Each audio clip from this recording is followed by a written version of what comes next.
Fala, meus queridos, muito boa noite para todos vocês, diretamente aqui do Planalto Central de Brasília. Tô aqui com o Heron e com a Duda para gravar o episódio número 10 aqui do Broadcast. Muito obrigado pela participação de todos vocês que estão assistindo. Tô muito animado hoje para trocar essa ideia. Só para deixar claro aqui, o Heron, representante da UJL, a Duda também da UJL e da Atena, tá? A gente vai falar um pouco sobre esses dois movimentos que são muito bacanas, eu queria apresentar para vocês.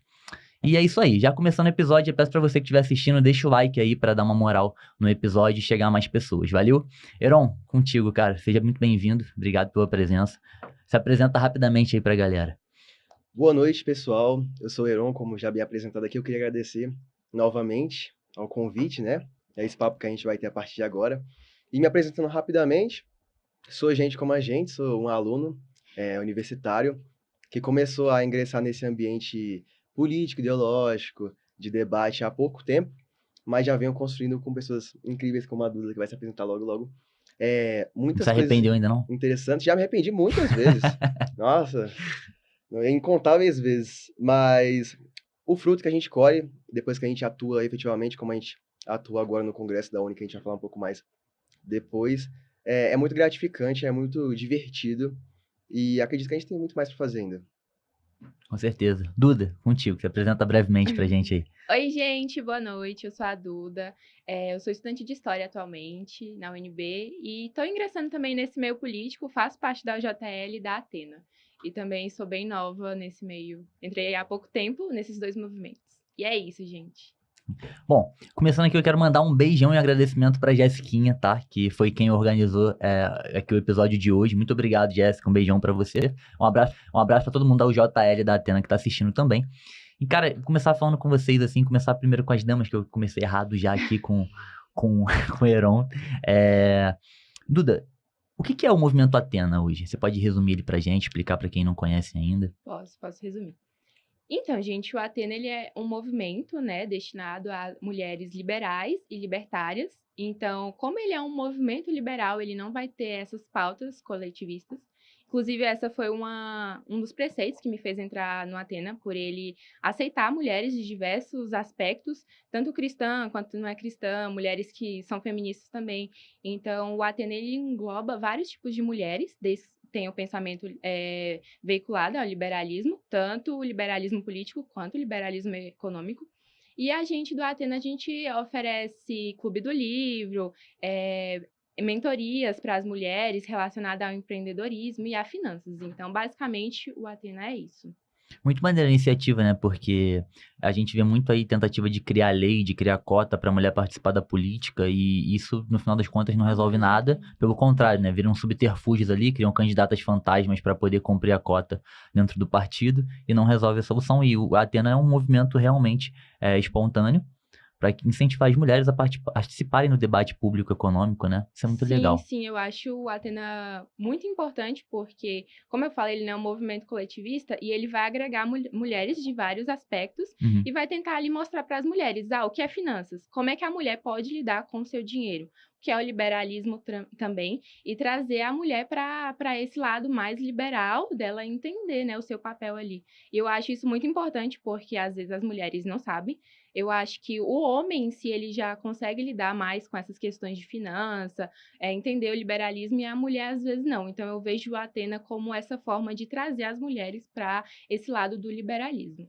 As mulheres elas não têm muito interesse em números via de Sim, regra, né? sim, Na maioria dos cursos, por exemplo, de exatamente. economia, os cursos de matemática, de finanças, eles são ocupados majoritariamente por homens, né? Por uma questão até natural das mulheres. Então é bacana assim a gente aprofundar nisso.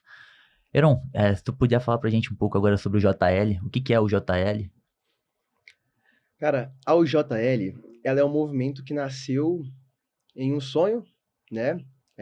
Basicamente uma resposta a toda essa realidade que a gente vê no ambiente educacional como um todo, mas obviamente focado no ambiente universitário, porque é uma Uhum. galera que tende a ser um pouco mais velha, né? Um pouco mais madura quanto a esse pensamento político, etc. E foi agregando tantas pessoas que hoje em dia a gente conversa e coloca o JL como no futuro provavelmente o alicerce juvenil da direita no Brasil, porque começou com um pensamento liberal de base, então União Juventude e Liberdade, uma galera mais liberal, com essas pautas ideológicas em discussão, liberal-libertária, no caso. Mas hoje em dia, a gente tá com uma gama de pessoas no nosso movimento que vão dos conservadores mesmo, tradicionais, até os libertários mais radicais, assim, punk rocks. Aham. Então, a gente está crescendo e eu prefiro esse tipo de movimento que agrega, né? Apesar de ser um liberal e acreditar que, enfim, o indivíduo é a base de tudo, acredito que na hora de atuação política, né, a gente conseguir conquistar espaço, a partir do momento que a gente consegue agregar o máximo de pessoas possíveis que têm esse objetivo comum de tirar esse ambiente antidemocrático do espaço de debate, de conversação acadêmica, a gente vai conseguir atingir isso muito mais rápido. Concordo contigo. Realmente a gente não. Por mais que a gente acredite na importância do indivíduo e entenda que ele é o foco de tudo, quando a gente tem um espaço que o jovem ele precisa estar ali na universidade, né, para poder entrar dentro do mercado profissional, e aquele espaço está totalmente tomado, e quando eu falo tomado, eu não falo tomado só pelos jovens, mas tomado ideologicamente em todos os seus aspectos, no aspecto físico, cultural da universidade, pelos professores, né? A gente só tem como reagir e se proteger se a gente começar a se unir, né? E não tem outra forma a não ser você criando um movimento de fato ali para você tentar até proteger e dar espaço para essas pessoas debaterem ideias, porque sozinho é muito difícil, todo mundo se sente deslocado, porque é um ambiente dominado de fato, não tem como tratar de outra maneira. Mas então, galera, quando eu fiz universidade, eu estava contando até para a Duda antes, fiz 2 universidades, uma pública e uma particular. Sofri muito dentro da universidade, porque eu sempre tive uma ideia de vida mais conservadora e um pensamento mais libertário, né? Então, sempre foi bem difícil para mim, sempre fui muito atacado. E então, quando eu vi a possibilidade de criar um pequeno grupo ali que pudesse unir todo mundo que pensasse mais ou menos parecido, né? Conservadores, liberais, libertários, para tentar até se defender, foi bacana, deu alguns resultados. Na época, era o MBL, que eu cheguei a fazer parte há muito tempo, a gente formou o MBL estudantil, é, formamos núcleos dentro da universidade, dentro do Rio, e depois no Brasil inteiro também foram surgindo. Foi uma forma de juntar ali a galera para se proteger, para poder debater, se impor, enfim. Foi a primeira.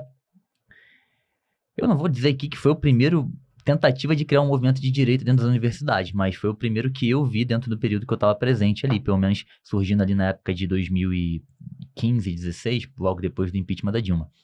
Mas era pequeno ainda, não era totalmente organizado, e a gente tomou muita porrada, né? A gente tomou muita porrada, a gente foi muito atacado, a gente foi...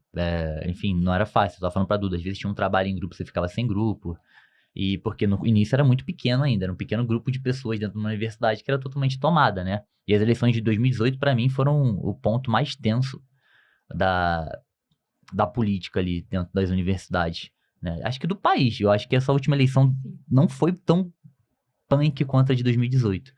E aí eu quero perguntar para vocês, no dia a dia, vocês, como é que vocês sentem que tá a universidade hoje? Ela ainda é extremamente hostil? Ela ainda é extremamente desagradável para vocês? Vocês ainda sofrem realmente ataques, perseguições, tanto por parte de alunos e professores? Posso começar? Pode. Então, eu acho que sim, a universidade é um ambiente muito hostil. Quando você tem um posicionamento político, ideológico, que vai contra o daquelas pessoas que tá ali, você é colocado como fascista, né? É sempre esse termo que eles usam. E eles não querem esse debate, eles não querem essa pluralidade de ideias, eles querem essa hegemonia que a gente tem da esquerda nas universidades. Eu sou de história, né? Curso história na UNB, então para mim ainda é mais difícil, porque do nada chega um aluno ali com a blusa do Guevara. Aí você vai falar, mas o Guevara era um ditador. Aí o aluno não vai aceitar, não vai querer debater, ele vai partir para agressão com você. E se você fala, exemplo, eu sou muito fã do Olavo de Carvalho, que você gosta do Olavo, eles vão falar que você é fascista novamente, autoritário. Então eu acho que as universidades públicas, elas se propõem em teoria, a ser um ambiente de pluralidade de ideias, mas ela não é um ambiente de pluralidade de ideias. E eu entrei na UJL e no Atena justamente por causa disso, porque são movimentos que eu me sinto muito acolhidas, que são movimentos que têm um posicionamento político, assim, que eu tenho, vou muito para esse viés, né, da direita. Então, eu acho que a luta na universidade, para quem é de direita, é muito difícil. E é uma luta, assim, que é complicada, mas que a gente está aí presente, a gente não vai desistir. Heron, Ah, tua percepção hoje da universidade, cara, como é que é a tua experiência? eu... Assim, a Duda é uma guerreira de estar no curso de História. Sim. Eu fiz Biologia e fiz Turismo, não foi nada fácil, né? Mas eu ainda acho que o curso de História, o curso de Filosofia e o de Geografia, talvez artes também, sejam os mais difíceis de você estar ali dentro sem se curvar à ideologia esquerdista, né? Os grupos coletivistas. Mas tu faz direito também, não é nada fácil direito na UNB, né? Qual é a tua experiência, cara? Não, eu faço coro completamente às palavras que ela proferiu aqui, é realmente muito complicado. Mas assim, eu sou um caso à parte, porque primeiro que eu, coincidentemente, sou amigo de algumas lideranças desses partidos de esquerda lá na universidade, então é muito Aham. tranquilo para mim lidar com essa situação. Óbvio que o estudante médio lá da faculdade, ele olha para mim e tende a desgostar, mas Sim, por com conta aquela dessa, cara de desprezo. mas por conta dessa boa relação, até que lidou bem. Não de receber algum tipo de agressão ou perseguição, não rola porque Não tu ficou em rola, é contato. muito tranquilo. Aí até porque no curso de direito, o contraponto ele é sempre muito bem visto porque ele tá sempre presente, né? Ele é um curso que ele envolve a discussão por natureza. Então, você pode ter uma opinião até bem polêmica se você souber argumentá-la assim com o pessoal do curso, é muito tranquilo. É muito difícil você ser efetivamente cancelado, né? Sim, sim. E concordo 100% com o que ela diz. E acho que esse principal problema na universidade, ele vem justamente da poda do debate, né? Porque a questão não é você ter um pensamento ou eu te convencer, eu querer que todo mundo na universidade seja liberal, libertário, conservador, o que quer que seja. A questão da nossa luta, da luta dos movimentos, da luta da OJL, é justamente conquistar um espaço que dê para conversar, Uhum. né? Não é Que tá difícil, né? isso, não é nada revolucionário assim, que tal a gente poder ter opiniões diferentes na mesma mesa e não precisarmos ficar nos Uhum. atacando, xingando, sabe? Ter alguma conversa saudável. E eu acho que isso era para ser da natureza da universidade, né? Porque para mim a construção científica, ela vem da oposição. E é uma coisa bem básica que a gente vê, inclusive, em conceitos básicos da pesquisa acadêmica mesmo, Uhum. do Thomas Kuhn, a teoria das revoluções científicas, né? Que a ciência ela não vai se construindo progressivamente, em um desenvolvimento linear que você vai colocando conhecimento lá. Não, muitas vezes é por disrupção, Se fosse né? dessa forma, a gente ainda acreditaria que a Terra era plana, Exatamente. né? Então, você querer podar o debate e evitar conversa, evitar contrapontos e evitar ideias no ambiente que deveria ser de construção, eu acho que é, no mínimo, contraintuitivo, É né? totalmente contra-intuitivo. Mas assim, vamos lá. Eu já falei esse ponto com a Duda antes, mas vou trazer novamente ele aqui, que é o seguinte, a universidade, se a gente falar um pouco de gramscismo, né, a universidade foi um dos pontos utilizados por eles para invadir a cultura, para criar um mecanismo de criação cultural de ideias que fosse levar os representantes socialistas ao poder, tá? E eu acredito muito nisso. Eu acho que a música, o cinema, as artes, a escola, a universidade foi usado como essa ferramenta.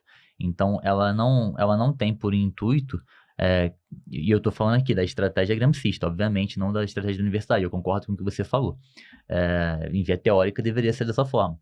Mas como eu falei com a Duda mais cedo, cara, tá, tem muita gente ali conservadora, liberal, a gente tem que democratizar o debate e tudo mais. Mas hoje, se a gente pegar principalmente a escola, o ensino médio, ele tem uma literatura, ele tem uma grade curricular, né? Ele tem ali todo o seu material didático totalmente socialista e coletivista. É um material que vai condenar o capitalismo, que vai colocar os Estados Unidos como um vilão na Guerra Fria e a União Soviética como bonzinho, que não deu certo. Vai colocar Cuba como país sofrido, culpa dos embargos comerciais, coisa que não dá para entender, né? Porque se é socialista, sobrevive aí, cara. Quer fazer comércio para quê? Não faz sentido. É um questionamento que eu sempre tive, mas enfim. Essas alegações vêm. Então, assim, o MEC hoje, para mim, talvez ele seja o maior problema, tanto nas universidades quanto nas escolas principalmente, porque se ele controla o que vai ser ensinado, até se chegar um professor ali, a Duda tá fazendo para ser professora? Ou você faz Isso. bacharel? Tô fazendo pra ser professora. Professora, beleza. Então, ela faz licenciatura. Mesmo ela querendo ser professora, ela vai chegar lá, ela vai olhar a grade curricular que ela é obrigada a ensinar durante o ano para os alunos e vai estar lá. Que Cuba não deu certo, culpa dos embargos comerciais americanos. Ela sabe que isso não é verdade, ela sabe que isso é mentira, que isso não é a realidade. Mas como que ela vai fazer para não passar isso ou para passar isso de uma forma diferente? Saca? Então eu vejo o MEC hoje como um grande problema dentro das universidades. Porque mesmo que a gente crie esses movimentos, mesmo que a gente crie dentro das escolas, a gente ainda tem um sistema ainda que é comandado por essas ideias. Saca? Quem é que escreve a grade curricular do MEC? Esse que é o grande ponto. Quem corrige a redação do Enem? Sim, é porque é um aparelhamento já feito há muito tempo, né? Então a desconstrução, ela demanda, consequentemente, um tempo também. E essa questão do MEC, sabia que isso é uma polêmica muito forte até no meio liberal em si? É. Porque tem a galera que é totalmente contra algum tipo de órgão, entidade de regulação da educação, por razões óbvias. Eu. Exatamente. Que você com certeza já colocou muito aqui. E tem uma galera mais liberal social que fala que não, tem que ter alguma régua ali para saber se a criança está tendo algum tipo de retorno educacional. Só que eu acho que o homeschooling, por exemplo, é uma boa válvula de saída desse debate polêmico, né? Porque tem a abertura, no caso, de possibilidades diferentes de educação. Então, acho que nesse tópico específico que você abordou, poderia ser uma solução para ninguém ficar triste, assim. E esse aparelhamento não é só do MEC, né? A gente vê um aparelhamento que ele é completo. O foda é que, pô, eu vou trazer outro, eu vou ser chato aqui, o libertário chato. Aham. Tá, beleza, o homeschooling tá liberado, eu vou poder educar meu filho, mas eu sou obrigado a continuar pagando o MEC Vai falar que imposto pra é roubo ensinar um agora. monte de... pra falar que Cuba não deu certo por causa dos embargos comerciais, sabe? Uhum. Eu acho assim, né? Tem um livro que fala muito dessa questão, se eu não estou enganada, é Quem Controla a Escola, Controla o Mundo.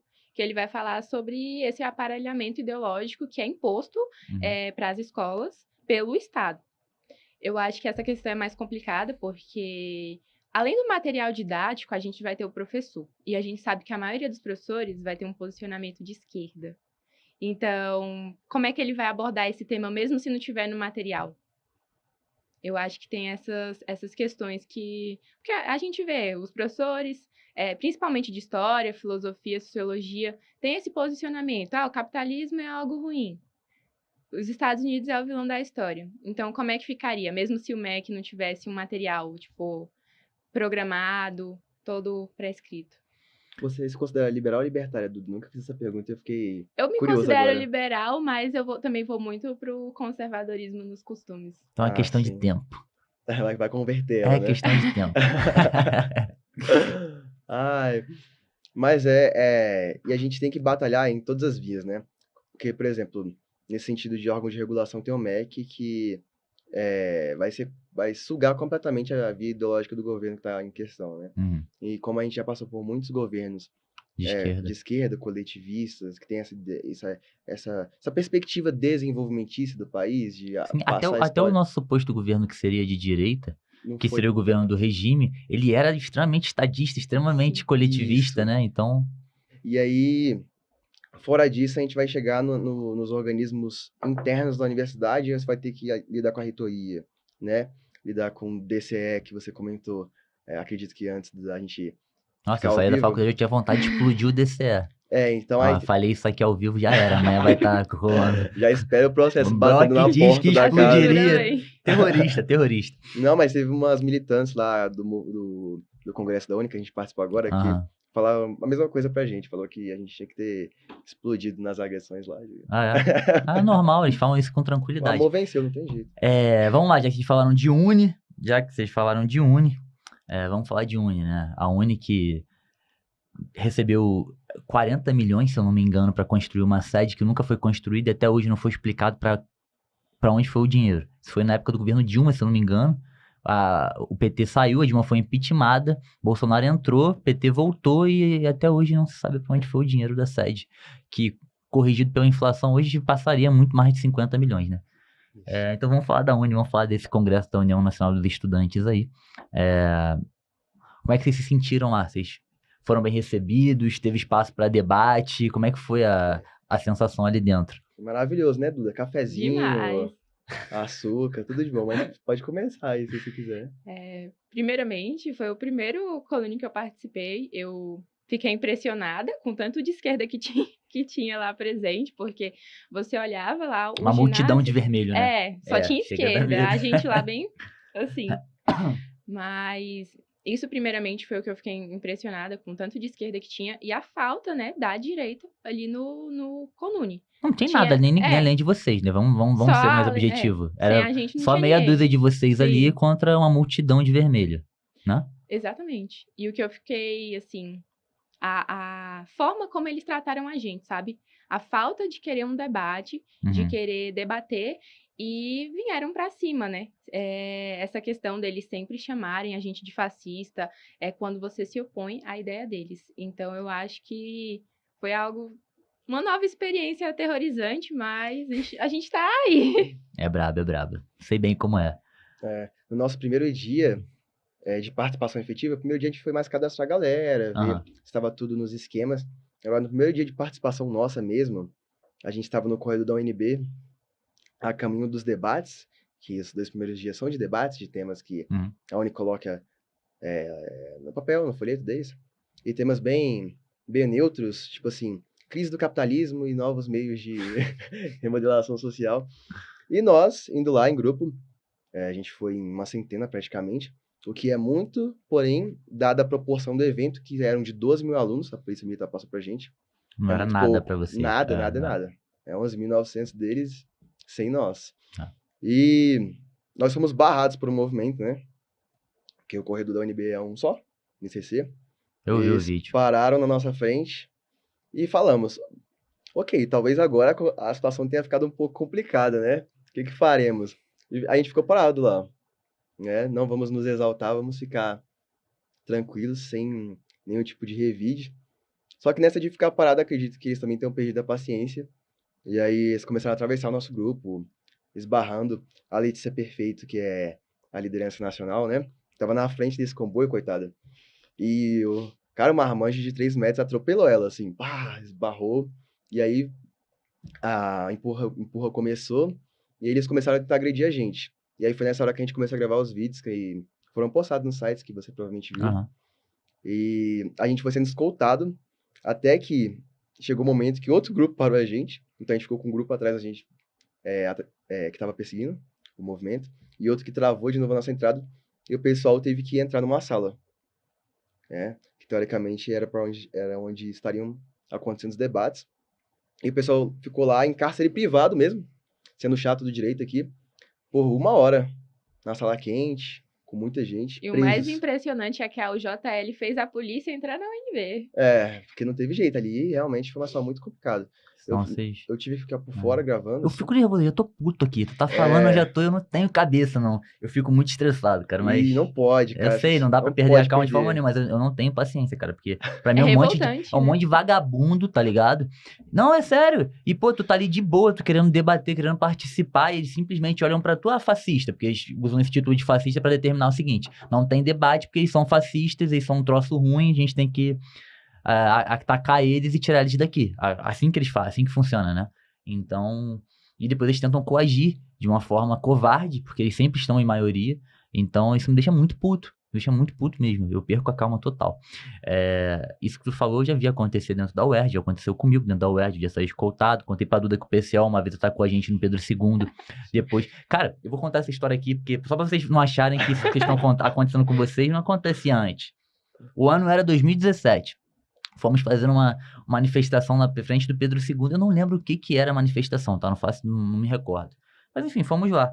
Galera de direita, conservadora, liberal, pá. De repente chegou um grupo gigante do PCO. Galera lá dos outros colégios, né? Tinha um 1º de maio ali, que era o Colégio do Trabalhador. Vocês imaginam, né? Como é que era.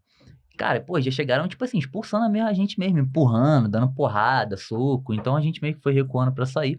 No dia seguinte a gente apareceu no site deles, eles falando que nós éramos um grupo fascista financiado pelo Trump e pela CIA pra poder lutar contra as instituições brasileiras. Porra, quem dera ganhar dinheiro do Trump, né, cara? Seria maravilhoso.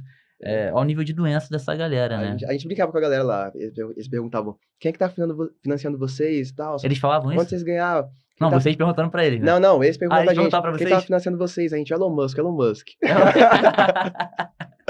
Cara, eles acreditam, tá? Porque Sim. pra mim, eles estão tão cegos, eles estão com uma lavagem cerebral tão grande de que aquela ideologia ali é a única verdade universal, que eles não conseguem compreender que uma outra pessoa pode realmente pensar diferente, ter outras ideias. Então, na cabeça deles, vocês só podem estar ali porque alguém pagou vocês pra estar ali. Até porque eles estão acostumados com isso, né? Eles estão acostumados também, claro, né? Até aquelas vassouras lá vieram da onde, né? Exatamente. É uma briga de passagem, organizações partidárias contra a gente. Diferente. A gente fez uma vaquinha com a Bill no Instagram, né? Fazendo vídeo. Doem, por favor, por gentileza. Quem dera ganhar 40 milhões pra construir uma sede imaginária, né? Imagina quanta coisa não dá pra fazer. Primeiro que a gente ia investir esse dinheiro, a gente ia fazer virar muito mais. Concordo contigo. Exatamente. Não, e esse repasse de 40 milhões foi antes do governo Dilma, acredito eu. Ou foi no início dele, não sei. Mas, eu não lembro o ano exatamente não, mas foi ali próximo de 2010, não foi? 2011. E foi por conta já era Dilma já, pô. E foi por conta da destruição da sede no governo militar, né? Aí eles já tiveram. Entendi. Por isso que eles reparação histórica. Foi uma reparação histórica. Foi uma reparação histórica, né? Isso. Puta merda. Eu lembro ali. O ponto é que assim, cara, a gente já imaginava, né? Todo o dinheiro que vazava do PT ali pra uma instituição que não tinha um controle mais rígido, o dinheiro desaparecia, como desapareceu em várias outras circunstâncias. Não era muito. E vamos lá. Um outro ponto agora que eu vou falar com vocês. Eu saí da.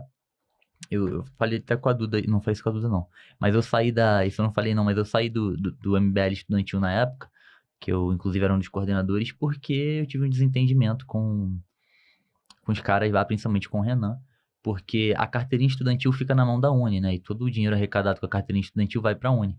E na época o Bolsonaro fez um projeto para digitalizar as carteirinhas e não financiar mais a Uni com o dinheiro das carteirinhas.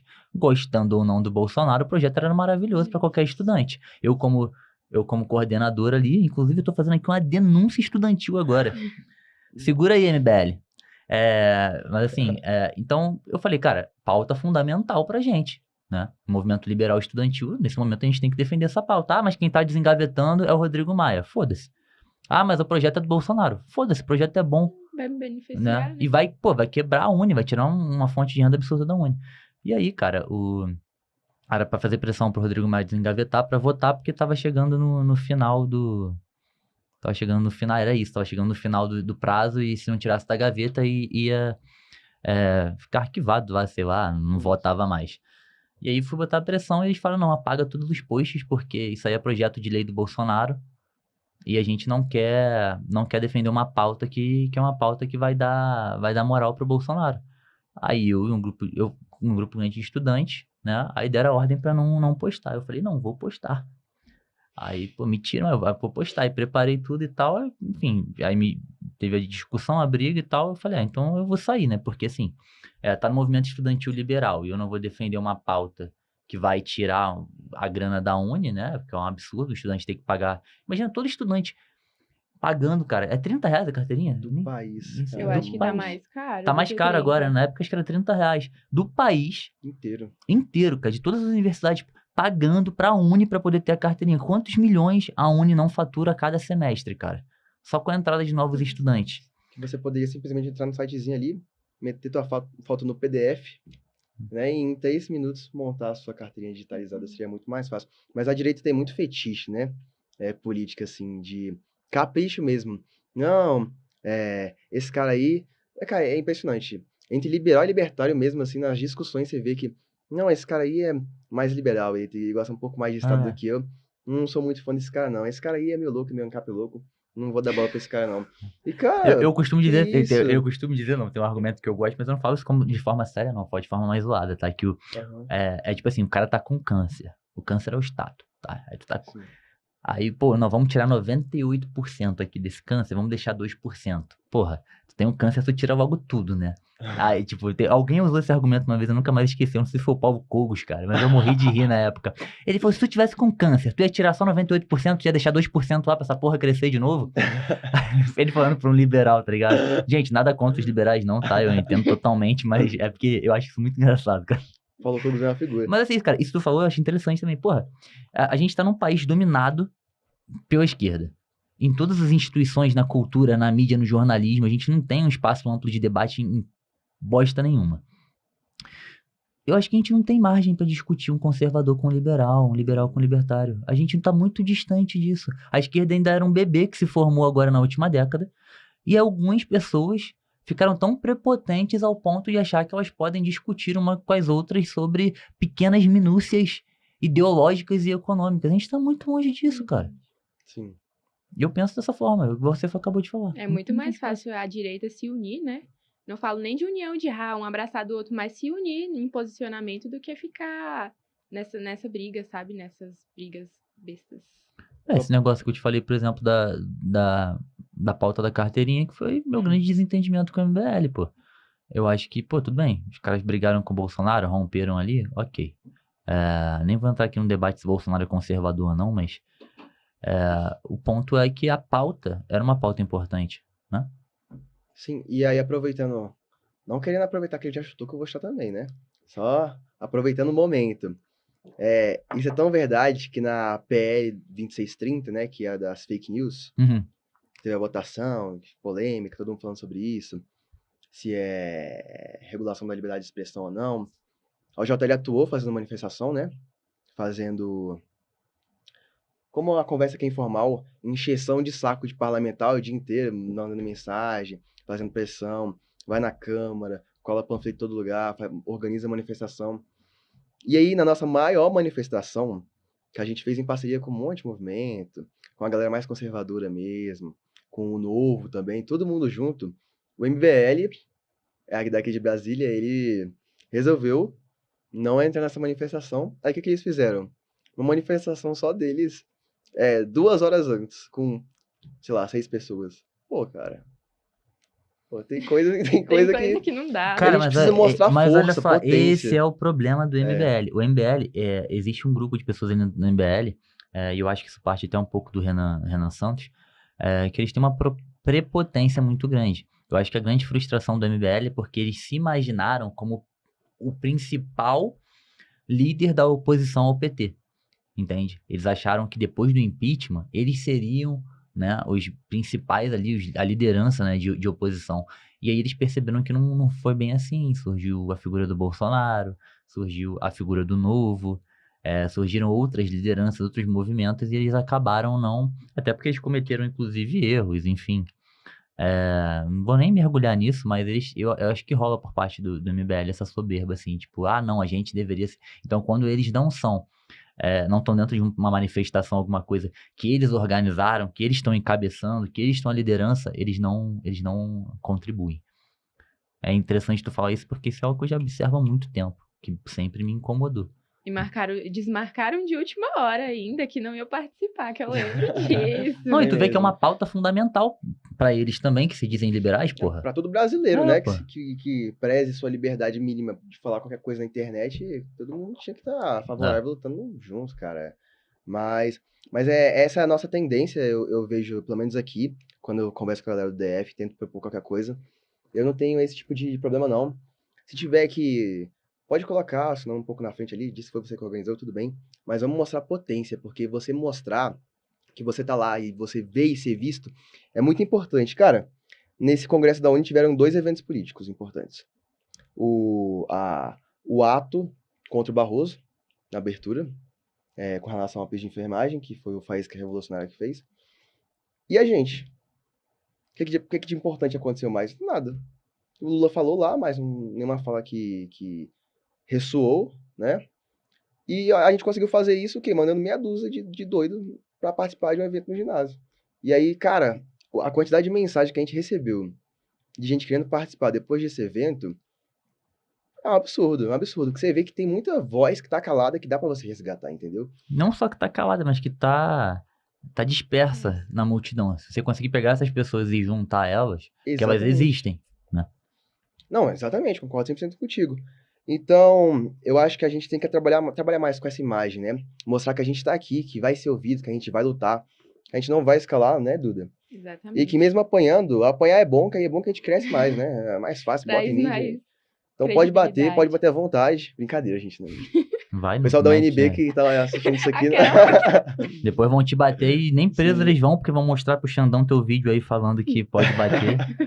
Exatamente. Mas essa parte é muito importante, é por isso que a gente conversar aqui agora, apesar de ser um papo muito leve, é muito importante pra galera saber das existências, né? Não, Não isso, achar que tá é perdido. esse que é o grande ponto, né? Quando vocês estão nos lugares, por mais que vocês não consigam fazer nada de útil ali na situação, porque não deixam vocês debater, argumentar, fazer nada, eu entendo, mas o fato do movimento estar ali vai servir para outras pessoas olharem e pensarem, existe alguém que pensa diferente.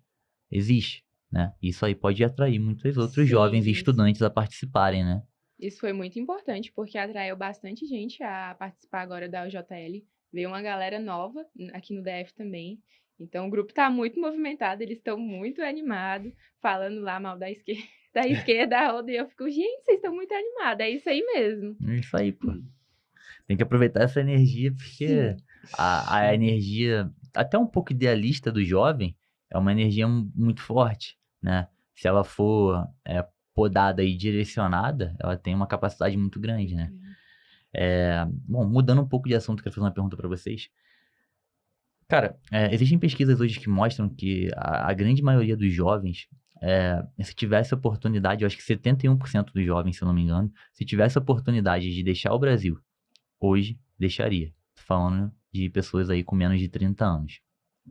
E tem outra pesquisa que diz que mais de 30% estão tentando sair do país para estudar fora do país ou trabalhar fora do país. Então, assim, primeiro partindo para vocês, uma pergunta mais pessoal. Vocês hoje, com sinceridade, tá? Se tivessem uma oportunidade de fato estudar num outro país, de fazer uma outra universidade, um intercâmbio, vocês sairiam, deixariam o Brasil? É a primeira pergunta que eu faço. E assim, o que vocês acham que poderia ser feito para fazer o jovem brasileiro querer ficar no Brasil? Porque, evidentemente, hoje, os mais destacados, eles acabam saindo, né? O que chamam de evasão de mente. Então, eles vão para os países desenvolvidos. A gente é um país ainda em desenvolvimento, com muitos problemas, inclusive, sem uma boa perspectiva hoje, por conta do atual governo e sistema econômico que a gente está vivendo. Então, o que vocês pensam que poderia resolver isso, cara? Vocês veem solução e... Primeiro perguntar a resposta pessoal, depois a solução para isso. Então, eu sairia, se eu tivesse a oportunidade, sairia. Iria fazer outra graduação fora ou fazer qualquer outra coisa fora. A solução, eu não sei ao certo, mas eu vejo assim, o jovem ali, naquele período de ensino médio, a escola fica cobrando muito que o jovem passe no vestibular. Eu acho que o jovem, para ser alguém, ele não tem que estar numa universidade pública ou em qualquer outra universidade. Eu acho que a escola poderia fomentar novas medidas, sabe? Falar de empreendedorismo para aquele jovem, educação financeira. Eu acho que essas alternativas iriam ajudar esse jovem a pensar diferente e não ficar preso a só, eu tenho que passar numa universidade, eu tenho que estar numa universidade federal. Não, você não tem que estar numa universidade federal se você não quiser. Eu acho que esse é um peso que o nosso sistema de educação coloca muito no jovem, como se ele fosse ser alguém, só se ele estivesse numa universidade federal. E eu discordo muito, tenho muito minhas críticas a isso. E eu também tenho muito críticas ao Enem, aos vestibulares, como é que é esse processo, muito conteudista. Se a gente tivesse uma reformulação desses vestibulares, e eu acredito que seja isso. Cara, isso aí que tu falou é interessante, né? Eu costumo dizer, eu falo bem sobre isso, que a escola, via de regra hoje, em utilidade para a vida, é uma grande porcaria. Porque ela te ensina, te faz ficar meses estudando logaritmo, osmose, sei lá, função exponencial, conhecimentos que um dia depois de se formar no ensino médio, 99% das pessoas nunca mais vão utilizar e nem vão lembrar, enquanto não te ensina, como você falou, sobre finanças, educação financeira, sobre primeiros socorros, sobre nutrição, sobre como funciona o sistema político, qual a função de um senador, por exemplo. Então, é um tempo gasto de péssima qualidade, né? Que acaba não agregando na vida. Nada. Aí cria-se essa ideia de que você tem que fazer uma faculdade, senão você não vai ser nada na vida, enquanto você não desenvolve conhecimentos básicos que podem ser úteis, né? Aí tá cheio de engenheiro dirigindo Uber, por exemplo. Infelizmente, né? É aquele meme, né, de Graças ao governo Lula, consegui me formar na Federal e hoje sou empacotador do Ponto Frio. Sei lá, nada contra quem é empacotador do Ponto Frio, mas não é essa a ideia que a gente vê esse é o futuro do país que eu sonho, né? Porque tu investe muitos anos, muita energia, muito tempo E muito e dinheiro muito público. dinheiro público para formar um profissional que no final ele vira empacotador. Seria muito melhor se tu formasse ele para uma área que tem utilidade. Um ou curso técnico, um curso algo assim. técnico. Exatamente. Exatamente. E respondendo sua pergunta, cara, eu amo o Brasil. De verdade, amo o Brasil. Eu acho a nossa cultura, assim, as relações que a gente tem, uma coisa muito confortável, Heron, muito pode falar a maravilhosa. verdade, cara. Mas, Seja sincero. Ó, mas, Sempre que se fala mais, o que vale é o que já tá era. depois do mais, né? Exatamente. Ah, Mas a partir do momento que eu não tenho uma condição de vida que eu poderia me sustentar sem trabalhar, sem ter que buscar um emprego melhor, um desenvolvimento profissional, eu preciso buscar isso, né? E buscar isso em outros países é muito melhor do que buscar no Brasil. O Brasil é um país que peca muito em oportunidade de mercado de trabalho. E por N fatores, esses que ela comentou do mecanismo de ingresso, de formação de pessoas, que seriam totalmente arcaicos e atrasados, são deles, mas não tem como a gente fugir da estrutura básica do mercado do país, cara. A gente tem uma nação que sufoca pequeno e médio empresário. A gente tem uma nação com a carga tributária que vai ser simplificada logo, logo, mas era uma maluquice, era gigantesca. Agora vai ser só gigantesca. mas um pouco mais simples. Exatamente, mas pelo menos menos maluca, mais simplificada, mais objetiva. E não tem como você dar oportunidade para realocar essas mentes que nem se falou, acabam sendo exportadas para outros países que fomentaram o livre mercado, né? Que tem uma liberdade de fazer um negócio, que tem uma oportunidade de ele pegar aquela ideia que ele construiu nesse ambiente universitário de inovação tecnológica, de inovação técnica, científica mesmo, e aplicar, pegar um dinheiro, eu vou construir meu negócio, vou tentar desenvolver uma ideia minha que eu tive. Aqui no Brasil não tem como, justamente por conta dessa pressão enorme vertical que se vê do governo. Então, não querendo bancar o liberal chato aqui, mas para a gente tentar fazer uma remodelação, uma reformulação e saber aproveitar o brasileiro, a gente tem que reaproveitar melhor o nosso Brasil, né? E pegando um gancho com o que você falou, eu vejo assim que as universidades públicas não fomentam muito essa questão do empreendedorismo. Elas querem que todo mundo saia dali e seja concursado. Funcionário público. Funcionário Funcionário público. Se público. você não for funcionário público, você também não é nada. Não é nada, exatamente. E eu fico muito revoltada com isso, porque, tipo, a pessoa, ela não precisa ser funcionário público para ser alguém. A pessoa vai desenvolver essas habilidades dela e ela vai ver, não é isso que eu quero. Mas ela pode ganhar dinheiro de outra forma e ser muito mais bem sucedido do que o funcionário público. E olha como é chato, agora um ponto polêmico, tá? Do novo ensino médio. O novo ensino médio, para mim, por exemplo, ele não é ruim por natureza, não. Ele foi mal implementado porque ele não teve uma gradação, né, de implementação. Então, você tentar colocar aquele planejamento numa uma escola de interior, né, é muito complicado, tem pouco mecanismo, etc. Mas a esquerda aproveitou que nele tem, por exemplo, um ramo de fomentação de curso técnico para o aluno sair de lá direto para o mercado de trabalho sem precisar entrar na universidade. E aí caíram em cima. Por quê? Porque querem melhorar a educação? Não, porque querem que continue vigente o modelo que é hoje, porque eles se aproveitam disso. Então, a gente tem que saber defender também essas pautas educacionais. Eu acho que a direita não sabe defender. A gente poucas vezes conversa sobre isso. E quando conversa é para falar mais sobre o homeschooling, né, que tem a ver com a liberdade, etc. Mas eu acho que a gente devia estar mais inteirado na educação para saber conversar com o jovem, falar, pô, irmão, ele não tá querendo que você se dê bem, sabe? Ele não tá querendo melhorar sua vida, não. Ele tá querendo fazer o dele ali. Para você se dar bem no país que a gente tá, você tem que ter a oportunidade de fazer um curso técnico, sair empregado, que já é difícil aqui no Brasil você ter um emprego. Muito. Então a gente tem que adentrar nesse ramo de conversa e saber conversar mais com a galera. Acho importantíssimo também, inclusive. Cara, essa mentalidade de que o ideal de sucesso no Brasil é a estabilidade, que é estar dentro do setor público, fazer um concurso público, muitos jovens são massacrados, muitas ideias são assassinadas, muitos talentos são assassinados por essa ideia maldita de que o único caminho é fazer um concurso público. O primeiro problema, e óbvio disso, é que não tem lugar nem cargo público para todo mundo. Se todo mundo fizer, fudeu. Até porque tem que ter gente fora para poder bancar quem tá dentro. Se todo mundo estiver dentro, como é que o pessoal vai viver de serviço público? O dinheiro vai vir da onde se o dinheiro vem do pagador de impostos, né? É aquela máxima, acho que é do Bastiat, que todo mundo quer viver às custas do Estado, mas é o Estado que vive às custas de tudo. Então isso é muito triste. Eu acho que isso é um dos maiores assassinatos de talentos, de ideias e de jovens hoje, que é essa cultura do funcionalismo público no Brasil. Porque faz o cara, em vez de... O cara, às vezes, pode ter um potencial grande, tem uma ideia boa, mas assassina porque fala que o único caminho é que ele tem que ser militar, que ele tem que fazer um concurso. Muitos já entram na universidade, ele não entra na universidade para dentro da universidade ele enxergar quais são os caminhos que ele tem. Ele já entra na universidade com a ideia de fazer a universidade para fazer um concurso público, né? É muito chato.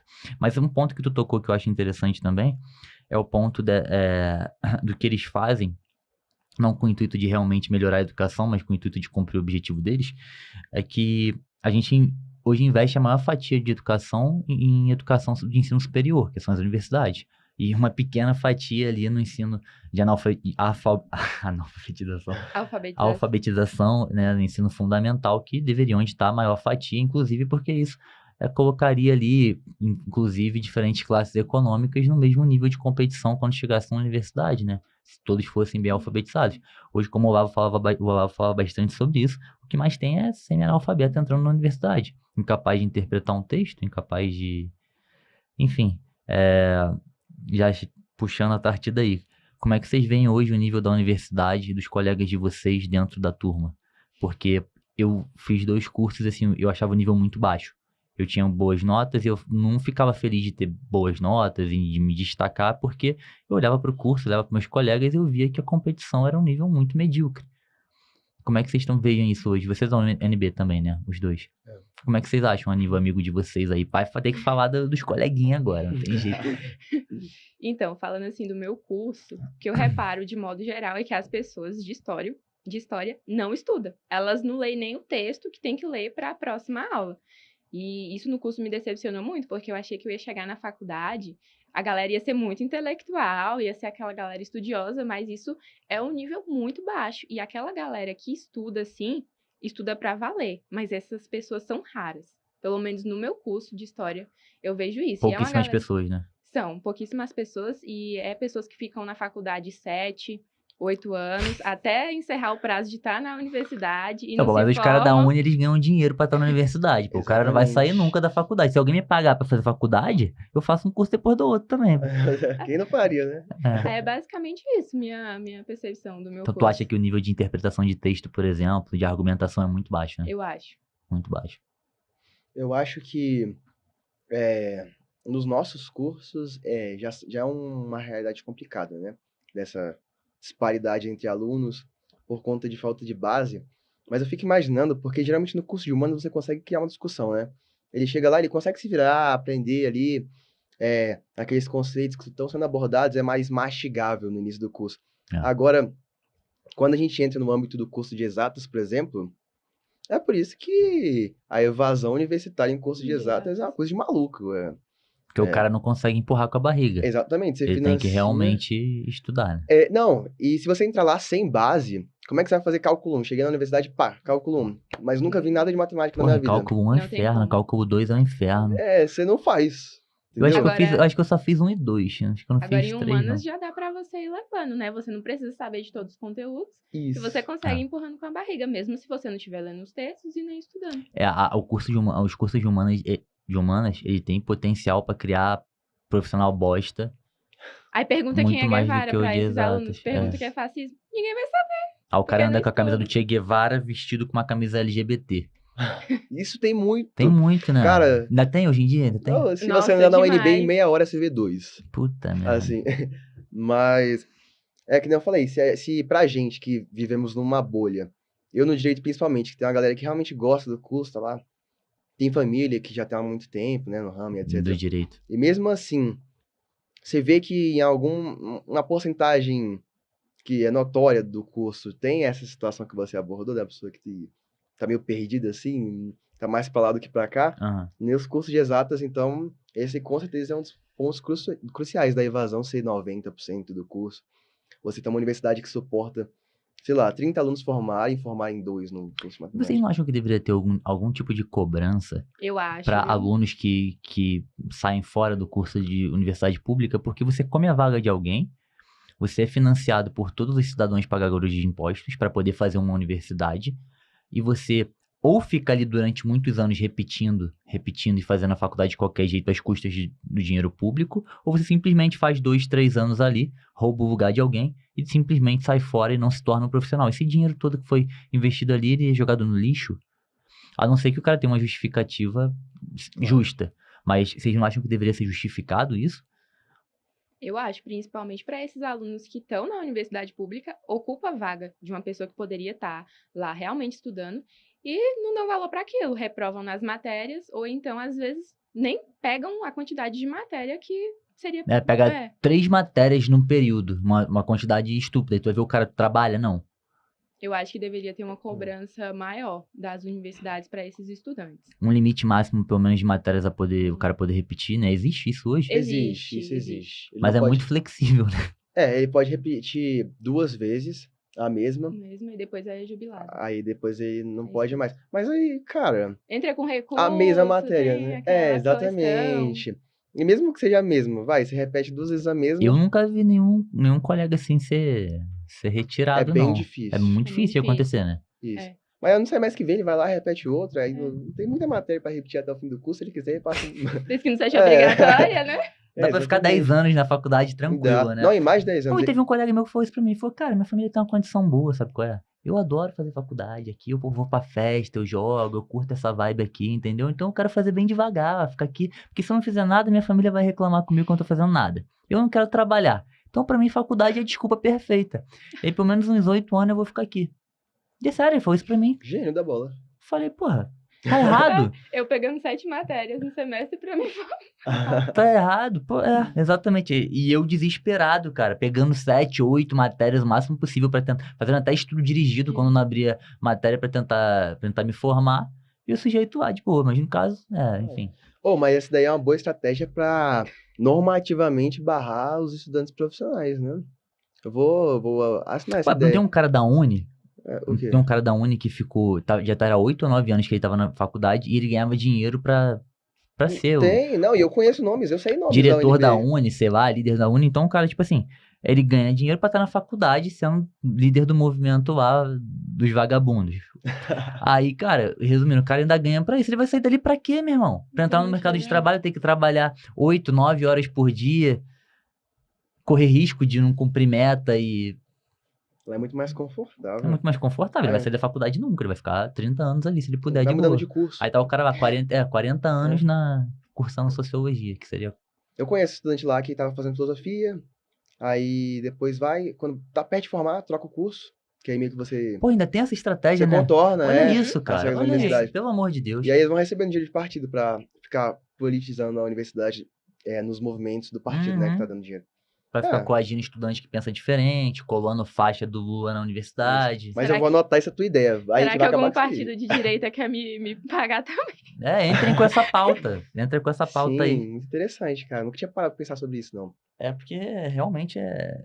Bom, óbvio que isso não vai passar nunca. Pelo Não, menos jamais. hoje não passaria nunca, né? A CPI da Uni a gente pressionou pra fazer e foi derrubada a primeira vez, né? Mas a gente tem essa meta ainda de colocar lá Hoje, no cara, plenário. hoje eu acho que A CPI do MST saiu. a do MST saiu. Ai, Quem sabe a da Uni um dia aí não saia, né? não sai. Vai ter muito dinheiro pra investigar aí. Eu acho difícil porque interessaria a quem hoje, no atual momento? Deputados jovens de direita. Mas são Talvez. muito poucos, né? Mas acho que os deputados de direita já topariam, os jovens mais ainda. Vamos ver. Ó. Vamos vendo. Eu apoio totalmente. Agora, a questão é saber se vai passar, né? Difícil. Cara, porque hoje com a questão do orçamento secreto, enfim, e todas as outras estratégias já enraizadas ali na cultura do PT, a gente sabe que a maior fatia é o Centrão, junto com a parte da esquerda. O Centrão muito provavelmente vai se inclinar todo. Então eu acho que daqui pra frente, no próximo ano, nos próximos 2 anos, vai ser muito difícil. O PT vai conseguir aprovar muita coisa. E vai ser difícil a oposição passar alguma coisa. Por mais que falem que hoje o PT não tem muito respaldo, né, dentro do Congresso, mas eu acho que isso é uma questão de tempo até eles se adaptarem ali e começarem a comprar, porque a gente já viu isso antes, né?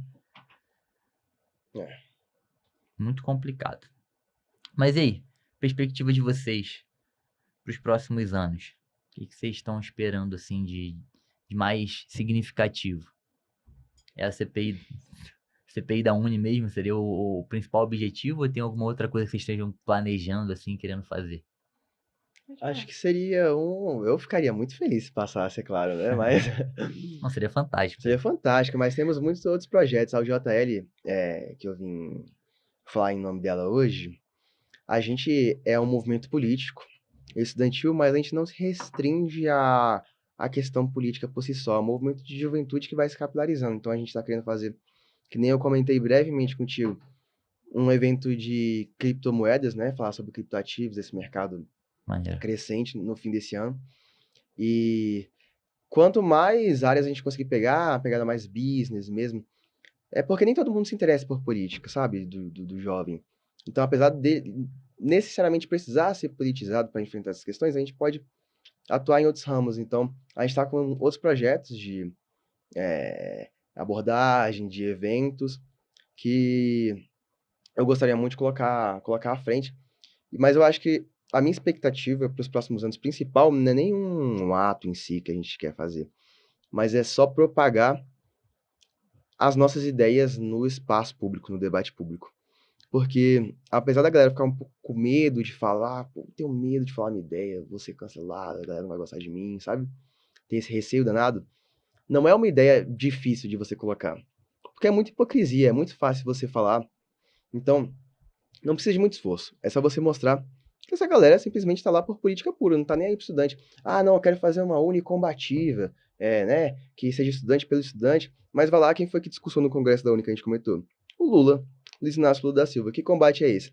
Ah, não, porque eu sou desse movimento aqui porque eu sou a favor da democracia.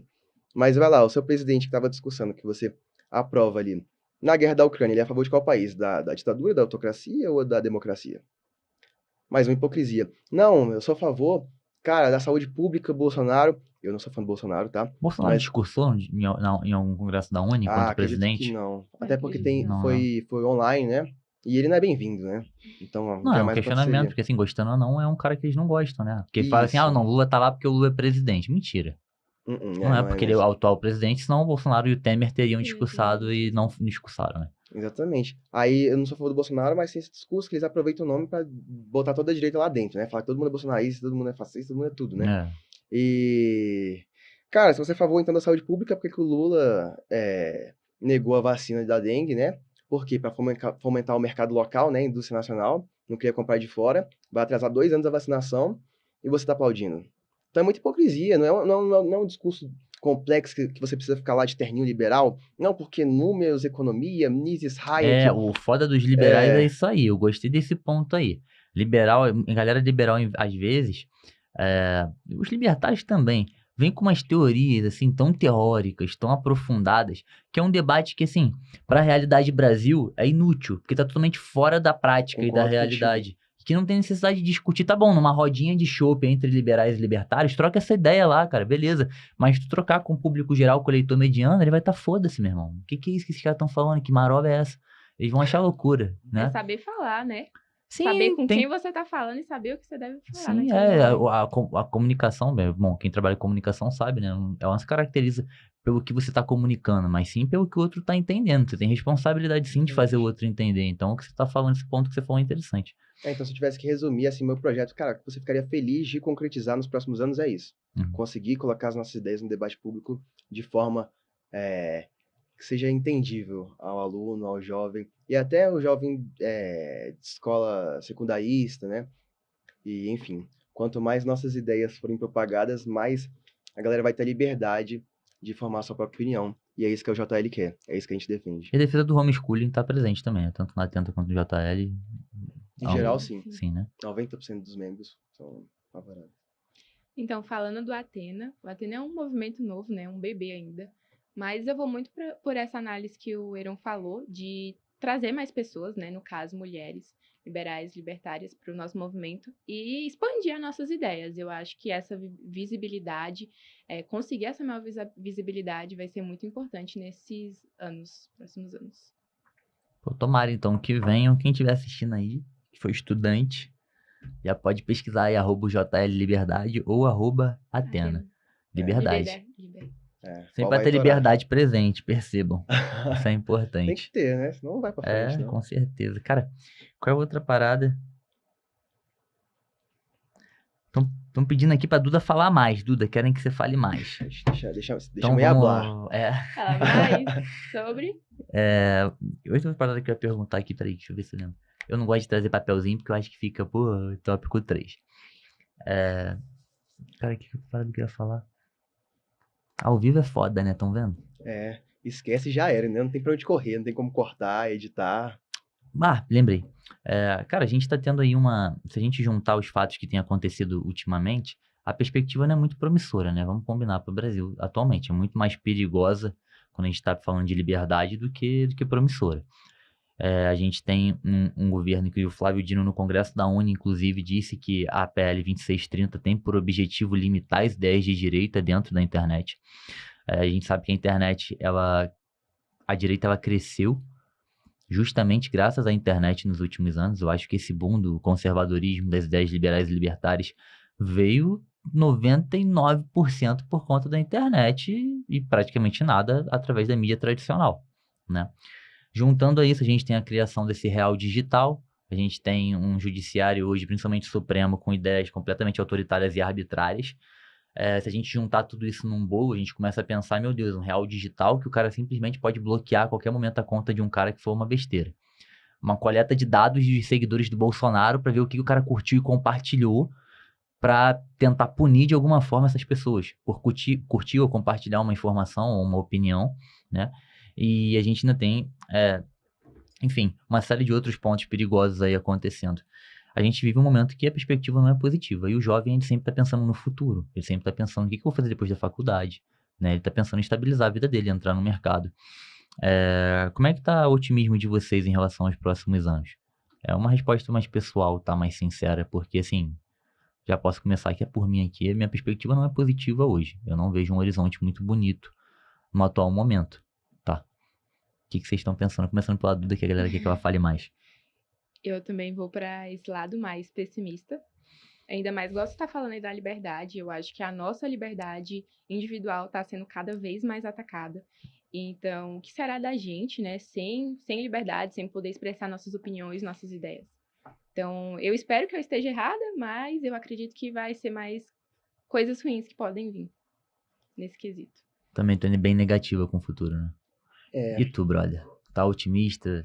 Ou tu também tá... otimista jamais, né? Até porque enfrentando os problemas de verdade, a gente vê que realmente o buraco é mais embaixo, né? E é tão triste essa situação que eu tenho um amigo que não quis entrar no movimento porque estava com medo de uma eventual ditadura. Olha que louco isso. Pode parecer loucura, mas foi realmente o ponto que ele abordou, botou em mesa. Numa eventual ditadura, isso poderia ser usado como método de cassação, sabe? Ir atrás dele, eu fiquei, caraca, cara. Cara, mas eu não quero estimular ninguém a entrar aqui não, mas vai. Não. Se a gente pegar o andamento do que aconteceu em outros países como a Venezuela, vai.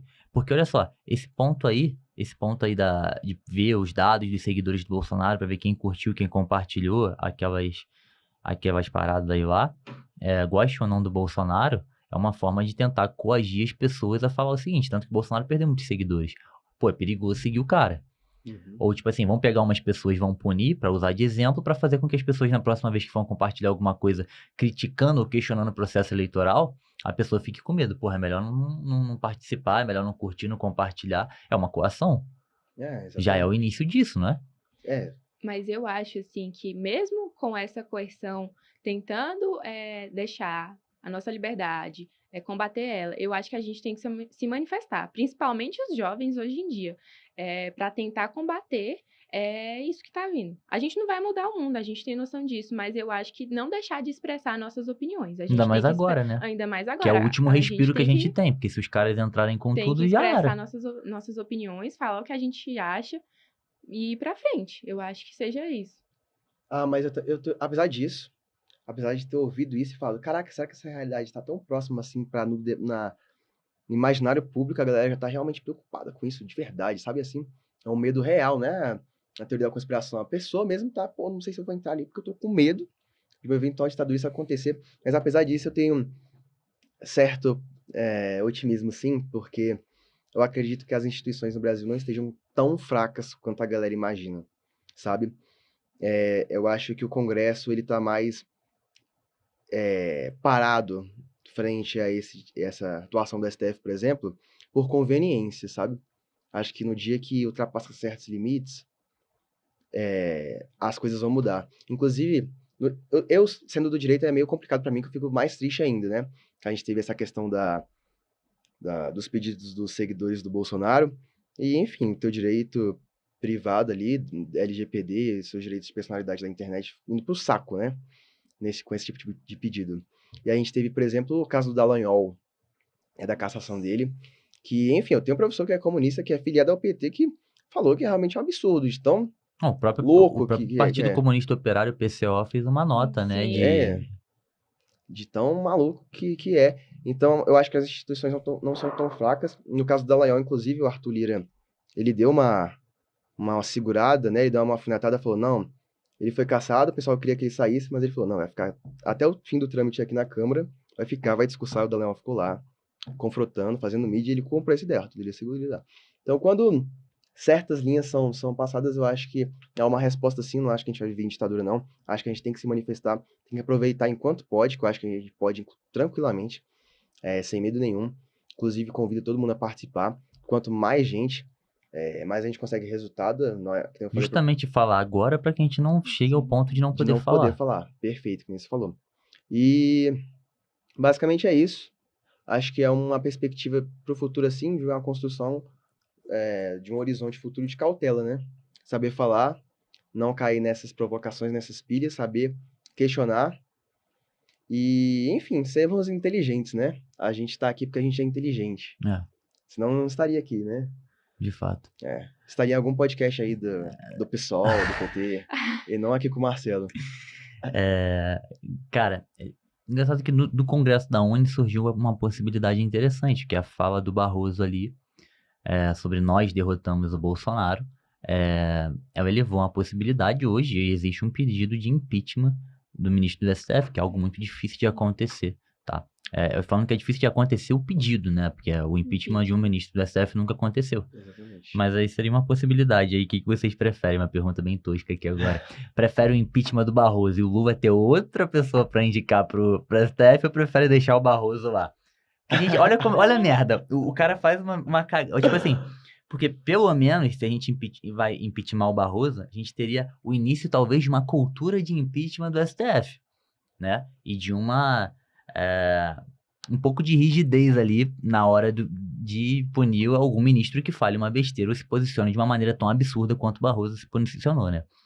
Inclusive foi muito bom, né? Porque a nota do STF foi uma desculpa e o tweet dele se desculpando foi outra, não bateu Enfim, mas o que vocês preferem? Essa pergunta é difícil, cara. É tipo assim, Sim. se tiver tua mãe se afogando e teu pai, tu salva quem? Mas eu gostei da análise que você fez. Se tiver o impeachment, vai ter. É o início de uma cultura. Sim, então eu acho que eu fico com o impeachment. Fica com o impeachment do Barroso. Mesmo Sim, dando pro Lula a mesmo possibilidade dando pro de Lula a possibilidade. botar outro advogado do PT lá dentro, né? Cara, pior que eu gosto do Barroso, sabia? Como figura Vai embora jurídica. daqui. Sacanagem, eu entendo. Como figura de jurista, ele é um cara Aham. muito bom. Assim, lá não tem ninguém que é realmente ruim, efetivamente. Esse cara é muito ruim, não. Horroroso. Mas tem uns melhores que outros, inclusive. O O maior Barroso é problema muito ali bom. é o grau de autoritarismo e ativismo político que tá presente no Supremo hoje. Isso.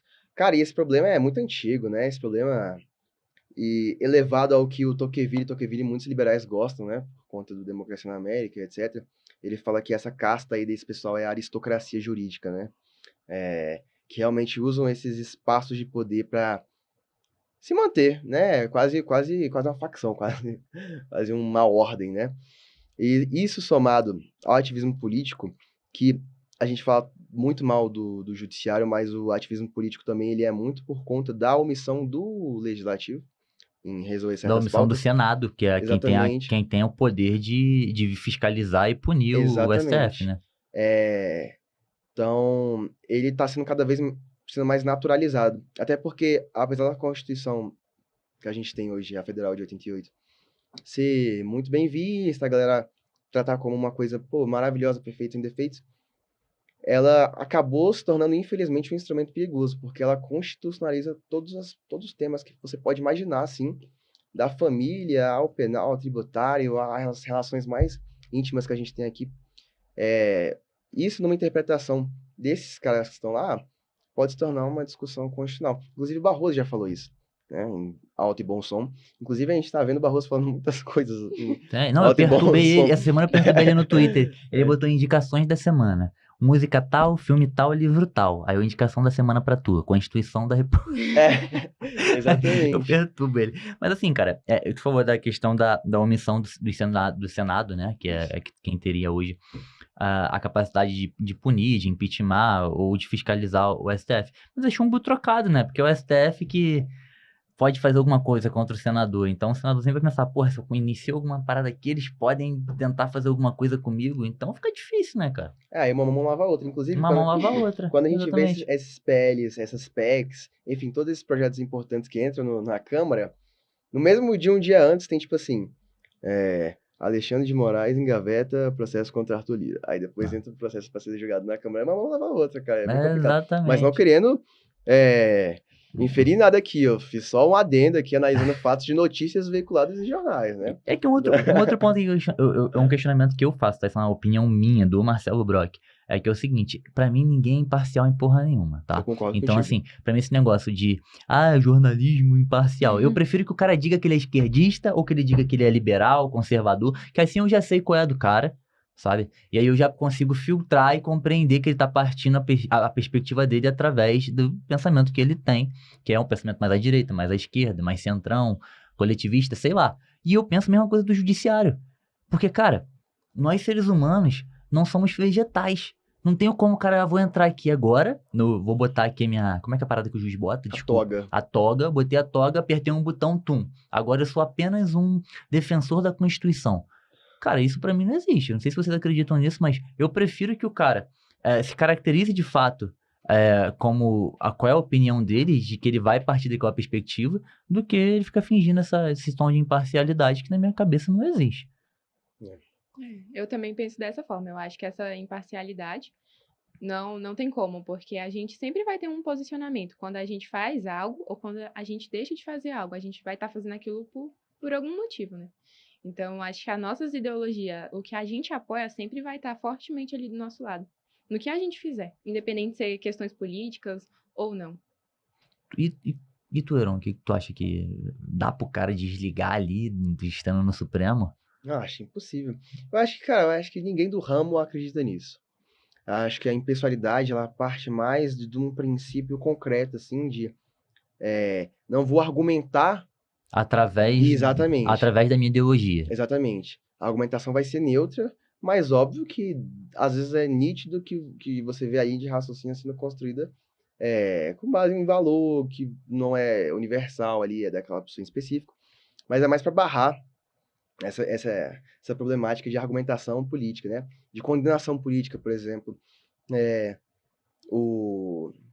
Cara, eu esqueci o nome dele agora, mas o juiz que ia ser nomeado para pegar os casos da Lava Jato, que era aquele que tinha Lula, 2022 na senha, não sei se você viu isso.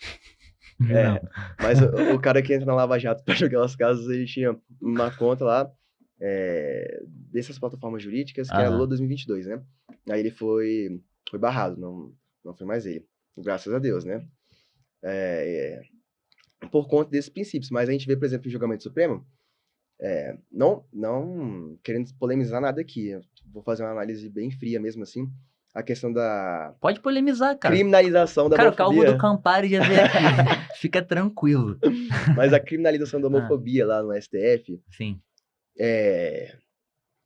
Foi um julgamento completamente político, né? Porque partindo de uma observação do direito mesmo, não era uma decisão que daria para ser feita, porque eles criaram um tipo penal por analogia. Isso não dá, você não pode, né? O judiciário ele não pode legislar, e ainda mais criando um tipo penal com base em analogia, que seria uma analogia contra a parte, né? E você não pode fazer isso, você pode fazer analogia em casos quando é a favor da parte. E eu tenho um outro professor também, que é do PT também, que já foi até candidato, que ele fala em alto e bom som, cara, principalmente em cortes superiores, porque a gente não tem uma corte constitucional no Brasil, é uma corte superior, então eles julgam meio que tudo e eles não têm um viés acadêmico de decisão. Né? Tipo assim, o cara não é específico da criminal, Exatamente. da... Do constitucional, no caso. Ele Ele... é um juiz que ele pode ser, inclusive, acabar de formar em direito, se o Lula quiser botar ele lá dentro, ele pode, né? Não tem que Não ter... tem experiência em nenhuma área do É, direito específica. a única coisa que tem que ter é reputação ilibada, né? Puta que pariu, meu irmão. Ué, reputação ilibada, não sei. E a Ninguém tem isso aprovação aí. da maioria no É, Congresso, e né? nunca foi barrado, então, só se a pessoa for realmente Um sociopata. sociopata para ser barrado. Então, a gente tem que aceitar que o direito é político, mas a gente não pode aceitar no sentido de não bater nessa tecla. A gente tem que bater nessa tecla e mostrar a hipocrisia, que eu acho que é muito fácil pra gente, cara, fazer isso. Muito fácil pra gente argumentar em cima das incongruências deles e mostrar que, cara, se você seguir uma linha de raciocínio lógica mínima, você vai ver que A mais A é C, 1 mais 1 é igual a 2, e que a gente tem que seguir no sentido de um Brasil mais livre, que a gente não pode, comemorar uma injustiça feita com um coleguinha, mas quando é comigo eu vou ficar triste, entendeu? A gente tem... Esse é o grande problema do autoritarismo, né, cara? Exatamente. Tipo assim, quando é com o meu inimigo, beleza, pode fazer a maior loucura, pode ser autoritário, pode ferir as liberdades individuais do cara, mas quando é comigo, aí não, aí é Aos autoritarismo. inimigos a Aí é lei, né? foda, né, cara? Não tem como. Assim, uma outra pergunta agora pra vocês, um pouquinho mais de polêmica. Eu percebo que um grande problema dos movimentos de jovens, dos movimentos estudantis, é a presença do coletivismo, tá? Tem alguns grupos que não gostam muito de mim, e eu tenho alguns grupos que eu não simpatizo muito. Não vou citar nomes aqui não pra... Dessa vez eu vou evitar polêmicas. Mas assim, eu vejo que eu tenho até um colega meu que ele se diz liberal feminista, e assim, eu fico meio perdido. Eu fico, cara, tu defende liberdade individual? Por que tu é feminista, né?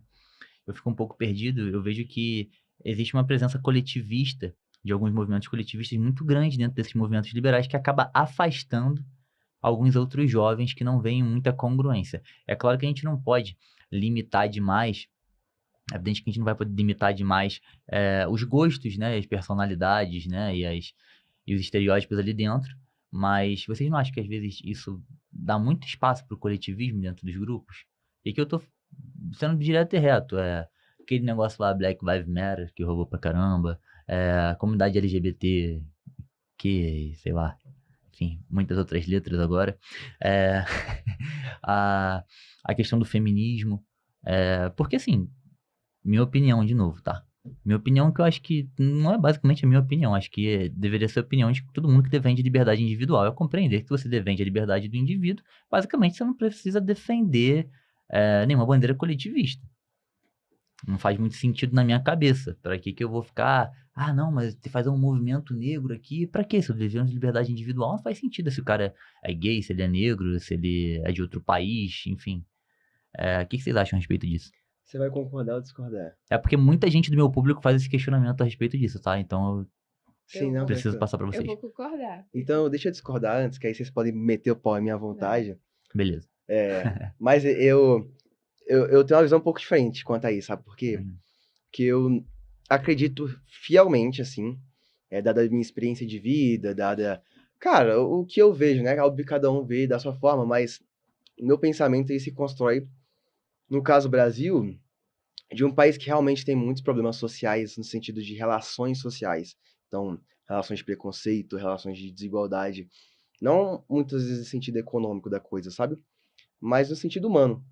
Então, eu não vejo problema em uma pessoa ser, por exemplo, liberal, que a gente tem, inclusive na UJL, uma liderança que é assim, que é do Nordeste, que ele é liberal, enfim, defende todas as pautas que a gente defende, mas fora desse âmbito político, ele tem uma pegada em discurso, em textos que ele faz, bem africanista, né, panafricanista, então é bem coletivista, mas eu não acho que é coletivista, numa construção de governo, de estrutura política, de poder, mas é de reparação, de autoajuda coletiva, sabe? De amparo.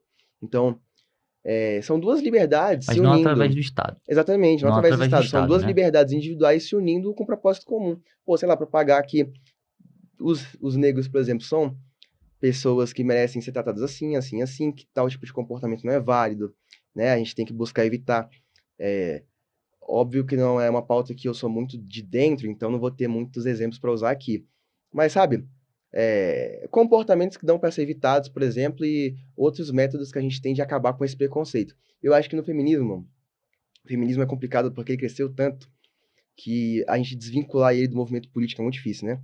Mas você ser liberal e, por exemplo, defender métodos mais eficientes, mais fortes de reafirmação dos direitos femininos, eu acho super válido, cara.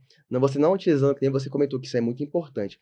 Esse aparato estatal para você precisar forçar alguém a participar, eu acho super Sim, válido. mas quando você vai criar métodos dentro do Estado de punição, métodos penais, por exemplo, você Eu- está utilizando o Estado. isso, eu concordo. Por isso que essa E eu digo decisão. assim, é porque quando você usa o Estado para favorecer algum gênero, e eu entendo que a mulher ela é mais vulnerável na questão de confronto físico, mas você está favorecendo um gênero. Se você defende o indivíduo, você na verdade você já está defendendo o ser humano. Então a agressão para o Estado, ela é apenas um rompimento. A existência da lei, como Bastiat falava, é porque houve um rompimento de um direito natural, que é o direito à sua integridade física ou à sua vida, sabe? Uhum. Então quando você especifica isso para a mulher, você está coletivizando, né? Um privilégio para determinado gênero. Você está rompendo a defesa da liberdade individual, que é a base do liberalismo, saca? Eu acho que a gente concorda mais que discorda. Acho que a discordância foi mais de interpretação. Eu concordo 100% contigo em Não, tu relação a isso. entendeu que eu não me importo, mas quando É, se usa o Estado, isso. pra mim é o grande problema. Se a pessoa, como tu falou, porra, realmente os caras estão sofrendo xenofobia em determinado Estado. Vamos fazer uma campanha Exatamente. de conscientização e tudo mais. Beleza? Maneiro. Mas É. é quando as pessoas acham que ainda cometem esse equívoco de usar o Estado é que eu Não, acho eu concordo que. 100% contigo, assim. Saca? Eu não vejo incongruência nenhuma em a pessoa ter uma pegada mais social e ser liberal. Uhum. Eu só não vejo, que nem você falou, eu concordo contigo, então vamos chegar nesse consenso de que Utilizar o Estado é o grande problema, os né? métodos de solução que eles proporcionam hoje em dia são totalmente equivocados. O caminho deve ser outro, o caminho deve ser sempre pautado no indivíduo, nessa relação de ajuda mútua, né? Sim. Não necessariamente numa coletivização ou tribalização. Eu ouvi isso nos Estados Unidos. Tribalização é um ponto interessante. É utilizado E eu bastante lá. nunca tinha ouvido falar, achei muito interessante, mas depois a gente conversa sobre isso, eu vou É estudar porque mais sobre esse isso, conceito de inclusive. tribo é um conceito que vem do marketing, né, cara, para vender, e ele vende muito bem, porque o ser humano ele quer ser colocado num grupo, né? E aí Isso. entra um ponto que a Duda deve até sacar um pouco mais. Por que que rola muito esses embates? Porque a raiz do feminismo é o marxismo, né? Ele sai de dentro do marxismo, então é muito difícil tu tirar o feminismo de fora do marxismo, porque ele, por essência, é uma criação marxista, né? E, por exemplo, esse movimento Black Lives Matter, eu não sei exatamente de onde ele saiu, mas tudo aponta que ele saia também de dentro da esquerda. Então, como esses coletivismos saem sempre de dentro da esquerda, eles geram uma repulsa mesmo da galera que é liberal, que é conservadora, que é libertária, né? Porque os caras, pô, tipo assim, eles que criaram essa parada aí, mano. Sai de perto de mim com isso, né? Então rola muito isso. Então, eu acho que essa questão dessa coletivização em movimentos liberais, é igual por essa análise que você falou, seja algo ruim nesse quesito, porque cada pessoa vai ter sua individualidade e eu prezo muito por isso. Então, é você não criar um movimento que para a pessoa estar ali, ela tenha que seguir uma cartilha para estar ali, tenha que se adequar àquilo. Inclusive, foi muito por isso que eu entrei no Atena, por causa que é um movimento liberal de mulheres, mas que você não precisa ser feminista para estar lá. Você não precisa concordar com tudo que elas concordam para estar lá. Você precisa acreditar na liberdade individual de cada pessoa. E isso é um ponto. E partindo para o feminismo, minha crítica muito grande ao feminismo é muito essa questão dele ser um movimento coletivista, que para as mulheres participar do feminismo, elas têm que concordar com tudo que é colocado. Exemplo, para você ser feminista, tem que concordar com a legalização do aborto. Se você não concordar, você não é feminista. Então, eu acho que é uma coletivização muito grande no movimento, a qual eu acho que não consegue fazer nada. É tanta coletivização das mulheres que não vai chegar a lugar nenhum. Aquele movimento vai ser um fracasso. Essa é a minha análise do feminismo. E essa é o que eu penso desses movimentos coletivistas. Eu acho que não deve ter uma coletivização em movimentos liberais. Não falo nem de não falar, igual você estava falando das bandeiras. Acho isso interessante, mas sem, tipo, para você participar do movimento, você tem que concordar com tudo que é Você ser proposto. obrigado a participar daquilo. Por É, exemplo, dia do orgulho LGBT. Cara, eu não tá nos meus valores, tá? Eu sou cristão e eu não vou compartilhar ou usar uma bandeira LGBT.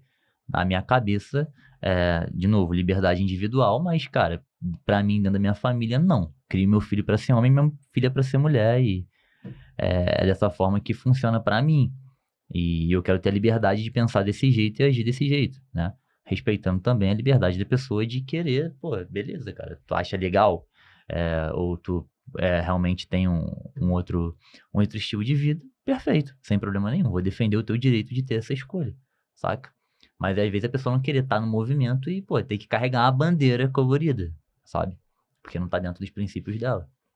Porque pro cristão, hoje ninguém tem coragem de falar, os que falam são muito atacados, eu sou muito atacado, mas, por exemplo, pro cara que é cristão, que é a grande parte do Brasil, a grande maioria, a homossexualidade, por exemplo, é pecado. E o cara enxerga aquilo ali como algo pecado.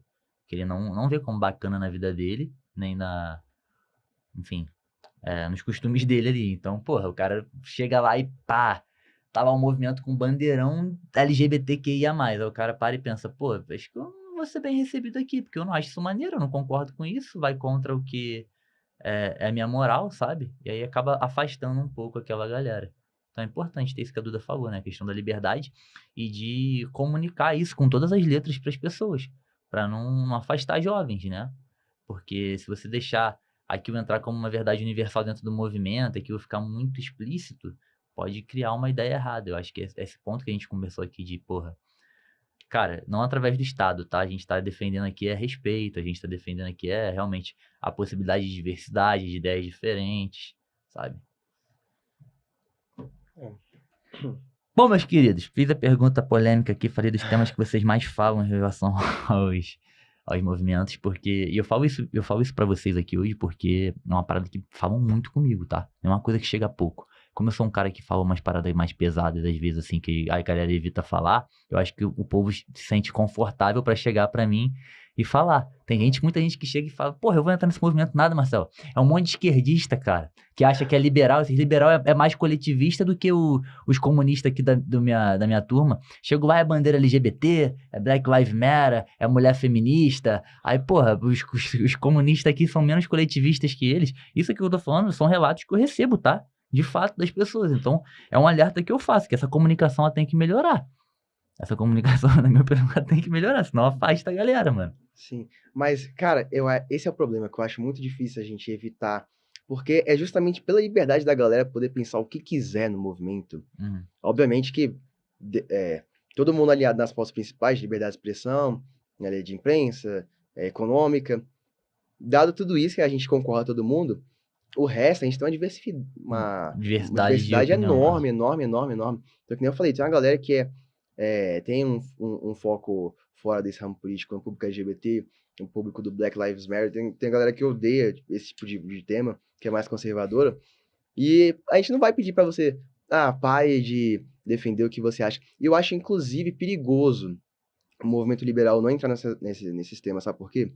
Que acaba que eles são roubados, e eles viram tema só da esquerda. Não, Como- o cara que é gay acha que ele não pode ser liberal porque só a esquerda vai abraçar ele, que não é Exatamente. E verdade, se né? você é de direita, você automaticamente é contra gay, pobre, mulher. Esse é o discurso podre da E aí esquerda. você, pô, simplesmente um ser humano horrível, né? Porque você odeia Exatamente. 95% da população. Então, eu Exatamente. acho perigoso a gente não comentar, acho que a gente tem que dar, sim, a liberdade da galera falar. Porque, por exemplo, uma coisa que eu tava falando há pouco tempo sobre a questão do lugar de fala.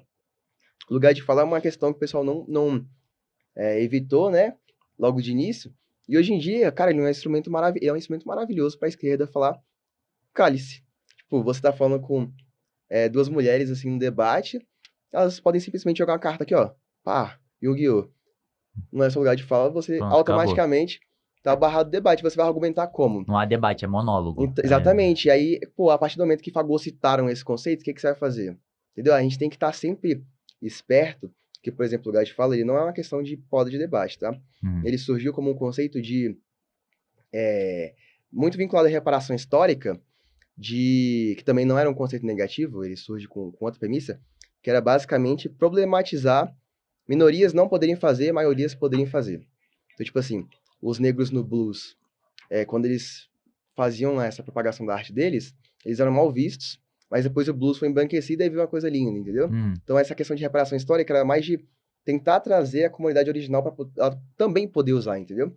Só que aí o pessoal não observou muito esses conceitos, eles foram caindo nas mãos erradas, e hoje em dia são cartas para fazer a direita parecer um movimento que é contra o ser humano, e não é. Então, eu acho que a gente tem que sempre ficar dentro desses debates, mas óbvio que não pode ser pauta principal se algum dia a UJL ou qualquer movimento liberal utilizar isso como mecanismo de coletivização, eu sou automaticamente contra.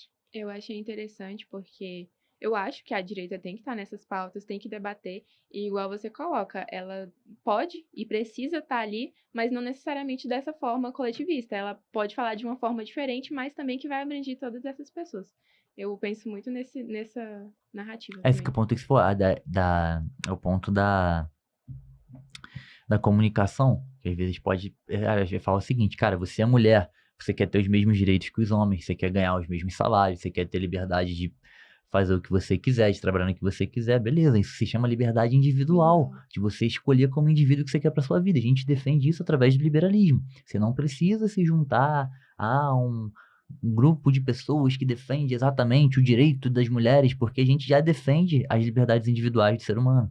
Ou então fala pro cara que é negro, olha, tudo bem, eu entendo que você passa, que é importante a conscientização e tudo mais, mas a gente já defende a liberdade individual, independente da cor do indivíduo. Isso não é um critério de divergência, é apenas é um ser humano. Então, pra gente é só isso. Então, quando bate essa comunicação, a galera fica mais clara, né? Porque principalmente os conservadores, eles demoram a absorver a ideia da liberdade individual. É um outro problema que existe, né? É exatamente o que eu falo. Você não precisa ser feminista para lutar pelos direitos das mulheres.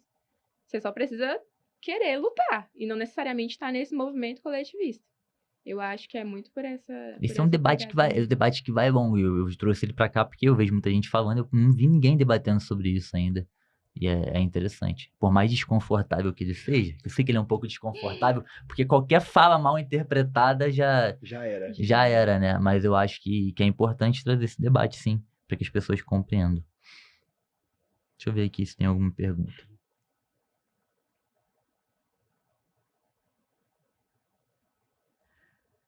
Que alternativas e caminhos vocês acham que podem ajudar a evitar censura nos próximos anos? Quais são as ferramentas aí para evitar censura na visão de vocês? Existem ainda no Brasil? Votar certo é um bom caminho. É o quê? Votar Votar certo é um bom Votar caminho. certo é um bom caminho. Ah, mas igual eu falei, eu acho que a galera começar a se mobilizar, continuar se mobilizando, isso não vai evitar a censura de fato, mas eu acho que pode ajudar a combater a luta na rua, nas ruas também, dos jovens. Acho que é uma alternativa Não ficar só na interessante. internet, Não né? ficar só na internet, falar, se expor, dar palpite, não se recuar. Concordo.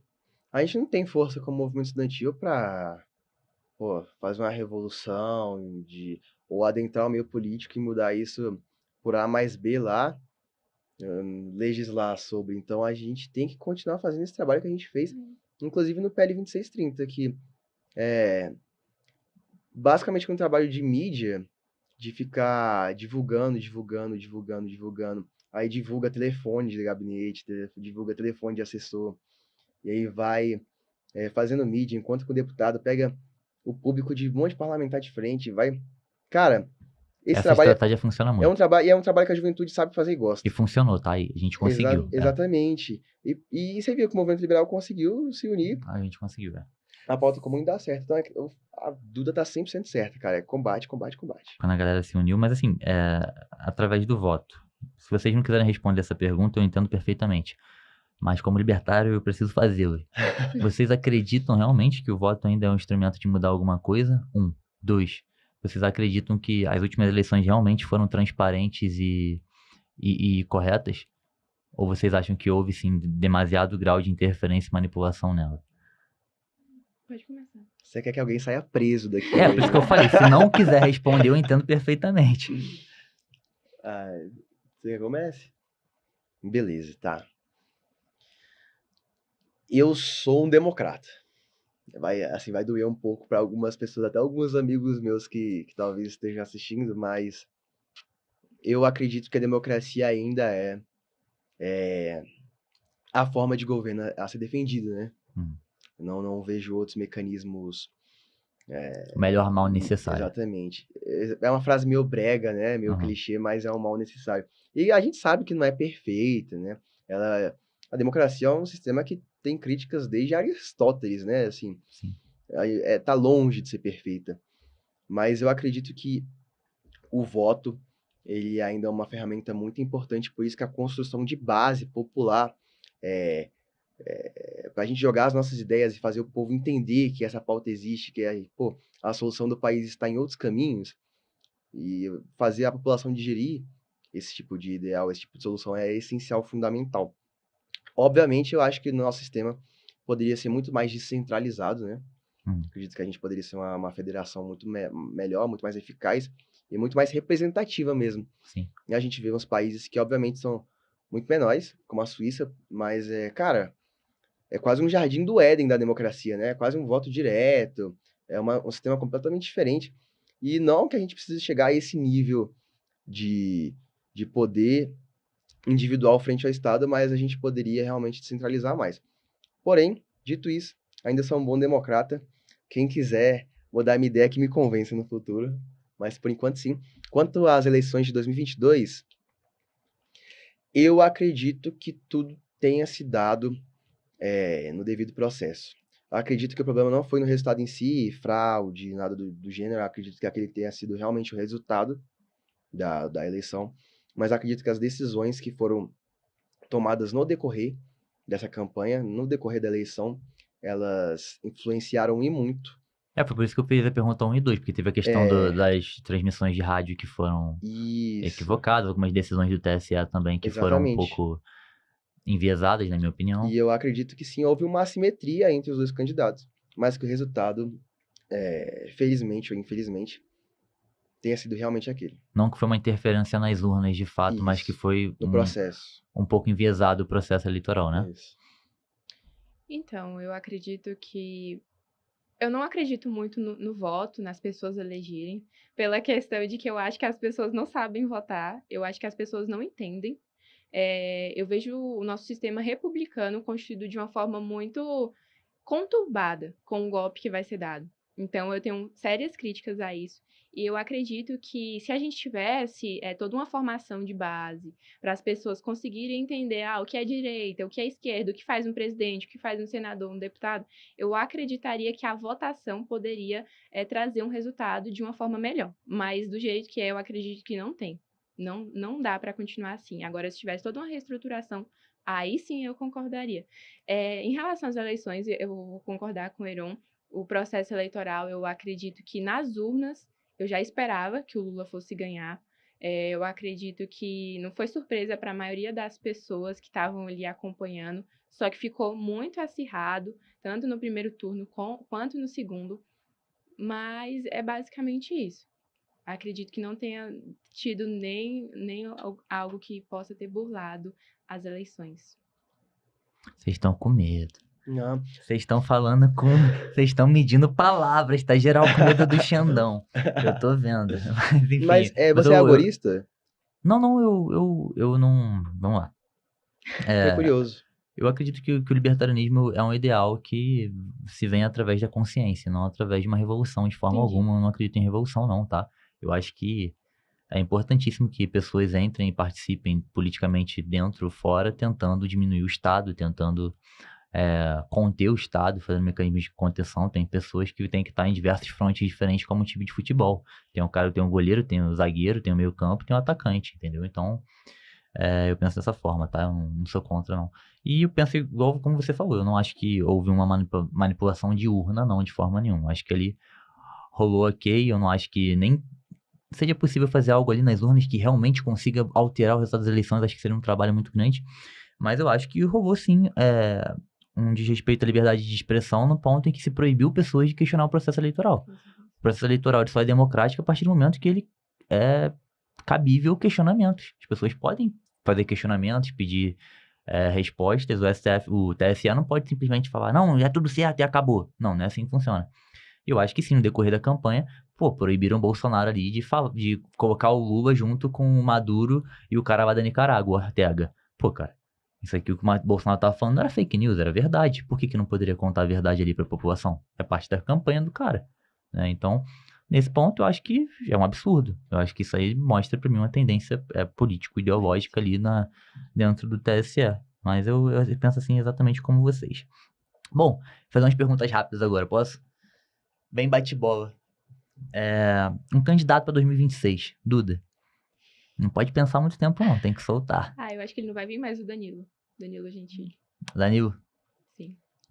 Tarcísio. Tarcísio? Sim. Ou Zema também, mas tanto faz. Eu fico com Zema. É. Um país. Estados Unidos. Suíça, aproveitando que já falei. Bom, papo de alto nível. Um autor, Duda. Ou autora. Misses. Nossa. Pode ser Miss. Acho ele bem democrático Os também. dois ficam com Mises? É. Bom. E brasileiro, vocês têm alguma inspiração? Não precisa ser autor, não. Mas uma inspiração política liberal, assim, de teoria. Eu gosto muito do Olavo, né? Olavo. Olavo. Fugindo um pouco desse tempo politiqueiro mesmo, assim, eu gosto muito da filosofia do Pondé. Principalmente a antiga dele. Hoje em dia, acho que ele tá ficando meio velho, caducando. Mas, mas antigamente ele tem uns livros muito bons, assim. Eu queria muito trazer o Pondé aqui, velho. Ainda vou conseguir. Pondé, vem. Tá convidado. Vou te chamar quando ele vier. Olavo, infelizmente, não dá pra chamar mais. Né? Se ele vier, a gente vai ficar meio apavorado. Ia ser meio doido. Maior problema do Brasil, pessoa. Duda. Pessoa. Eu acho que a falta do livre mercado. Colocar na economia. Não, pessoa. Pessoa? Maior problema é pessoa. Vou colocar o Lula, então. É o Lula? Caraca. Heron pra tu. Felipe Neto. Cadê? Eu não sei, cara. Tem mais seguidor do que o Lula, né, cara? Mas acho injusto botar em uma pessoa só pro problema do Brasil. Acha injusto botar a pessoa só? Acho injusto. Tem nenhuma figura assim que tu acha que seja o horripilante, assim? Não, acho que eu vou me esquivar dessa pergunta. Cara, eu achei interessante o Duda falar Danilo pra eleição de 2026. Será que o Danilo viria, cara? Boatos. Pelo menos assim, é um cara que defende liberdade de expressão, pelo menos, né? Mas se ele não vir, né? Vou ir muito na mesma pegada que o Heron. Tá. Eu vou falar uns nomes agora, vocês só falam bom ou ruim, beleza? Tá. MBL, Duda. Não tem meu termo? Não. Tá, eu vou ir em bom. Ruim. Ruim. Hoje em dia é ruim. Seria hoje em dia, mas se pegar toda a história do MBL... Aí bom demais. Precursor, né? Foi a vanguarda de tudo isso. Mas hoje em dia, infelizmente, vou colocar no ruim aqui. Vou colocar no ruim. Partido Novo, Duda. Bom. Heron. Bom? Bom. Marcelo Van Hatten. Bom, gosto muito dele. Bom. Zema. Bom. Bolsonaro, Duda. Ruim. É uma merda ter que responder bom ou ruim, né? Que não tem como justificar. Puta que pariu. Claro, o governador de vocês. Vou colocar ele no bom. Coloca no bom? Bom. Então tá bom. Eu fico fora dessa perspectiva porque eu não acompanho muito, né, a política do DF, então não tô ligado. Inclusive é diferente, né, pra gente, porque vocês não têm município, né? Então vocês não têm vereador, nem prefeito. Tipo, lá no Rio tem o Eduardo Paes e dentre outros, né? É diferentaço, né? Difícil de acostumar. Bom, galera, chegando ao final aqui, agradecer demais a ideia de vocês, a presença de vocês. Foi um papo muito legal. Inclusive, vamos continuar esse papo depois, outro dia. Tomando um café ou uma cerveja. Ótimo. Melhor ainda. Muito bom trocar uma ideia de alto nível, assim, com pessoas inteligentes, cara. É muito bom que vocês continuem o trabalho de vocês, que o JL cresça pra caramba, que a Athena também cresça pra caramba, traga muito mais mulheres, né? E é isso. Quero ver a liberdade crescendo no Brasil, seja com libertários, com liberais ou com conservadores. Conservadores de verdade, não os pseudo-conservadores, tá? Só pra deixar claro aqui que isso é importante. Quero convidar vocês, eu sempre convido os convidados aqui no final, deixar um recado pro público. Se você que deixasse um recado pro mundo aí, que recado você deixaria? Então, ficam alguns minutos aí pra vocês deixarem um recado de vocês. Vai lá, Duda. Então, gente, primeiramente, convidar as mulheres a seguir o Até na Liberdade. E o meu recado é, vamos nessa luta aí pela liberdade, vamos seguir lutando, demonstrar nossas opiniões, nossas ideias e não recuar. É isso que eu quero deixar pra galera em geral. Boa. E tu, Heron? Gente, Futuro juiz do Supremo. não sei se eu vou encarar essa fita, não. Mas medo jamais, tá? A gente tem que se manter firme, a gente tem que seguir lutando. E vocês vão se surpreender quando vocês entrarem nesse tipo de movimento, que vocês vão ter a noção de que a cada dia que vocês se esforçam um pouco mais para encontrar a gente, muitas outras pessoas vão vir até você. E a gente tem um potencial para mudar isso aqui, um potencial para criar realmente um movimento, criar uma força que é inimaginável, cara. E é maravilhoso. Então, eu convido vocês a conhecerem mais o movimento recente, começou em 2020. Então, sigam o J Liberdade no Instagram, para o pessoal do DF, o J Liberdade DF. E é nesse tipo de conversa, são nesses tipos de ideias que a gente constrói um mundo melhor. E nosso Brasilzão tem muito que evoluir ainda. Boa, muito bom. Bom, galera, eu quero falar uma coisa que eu já falo sempre pra vocês, e não é porque eu tô na presença deles.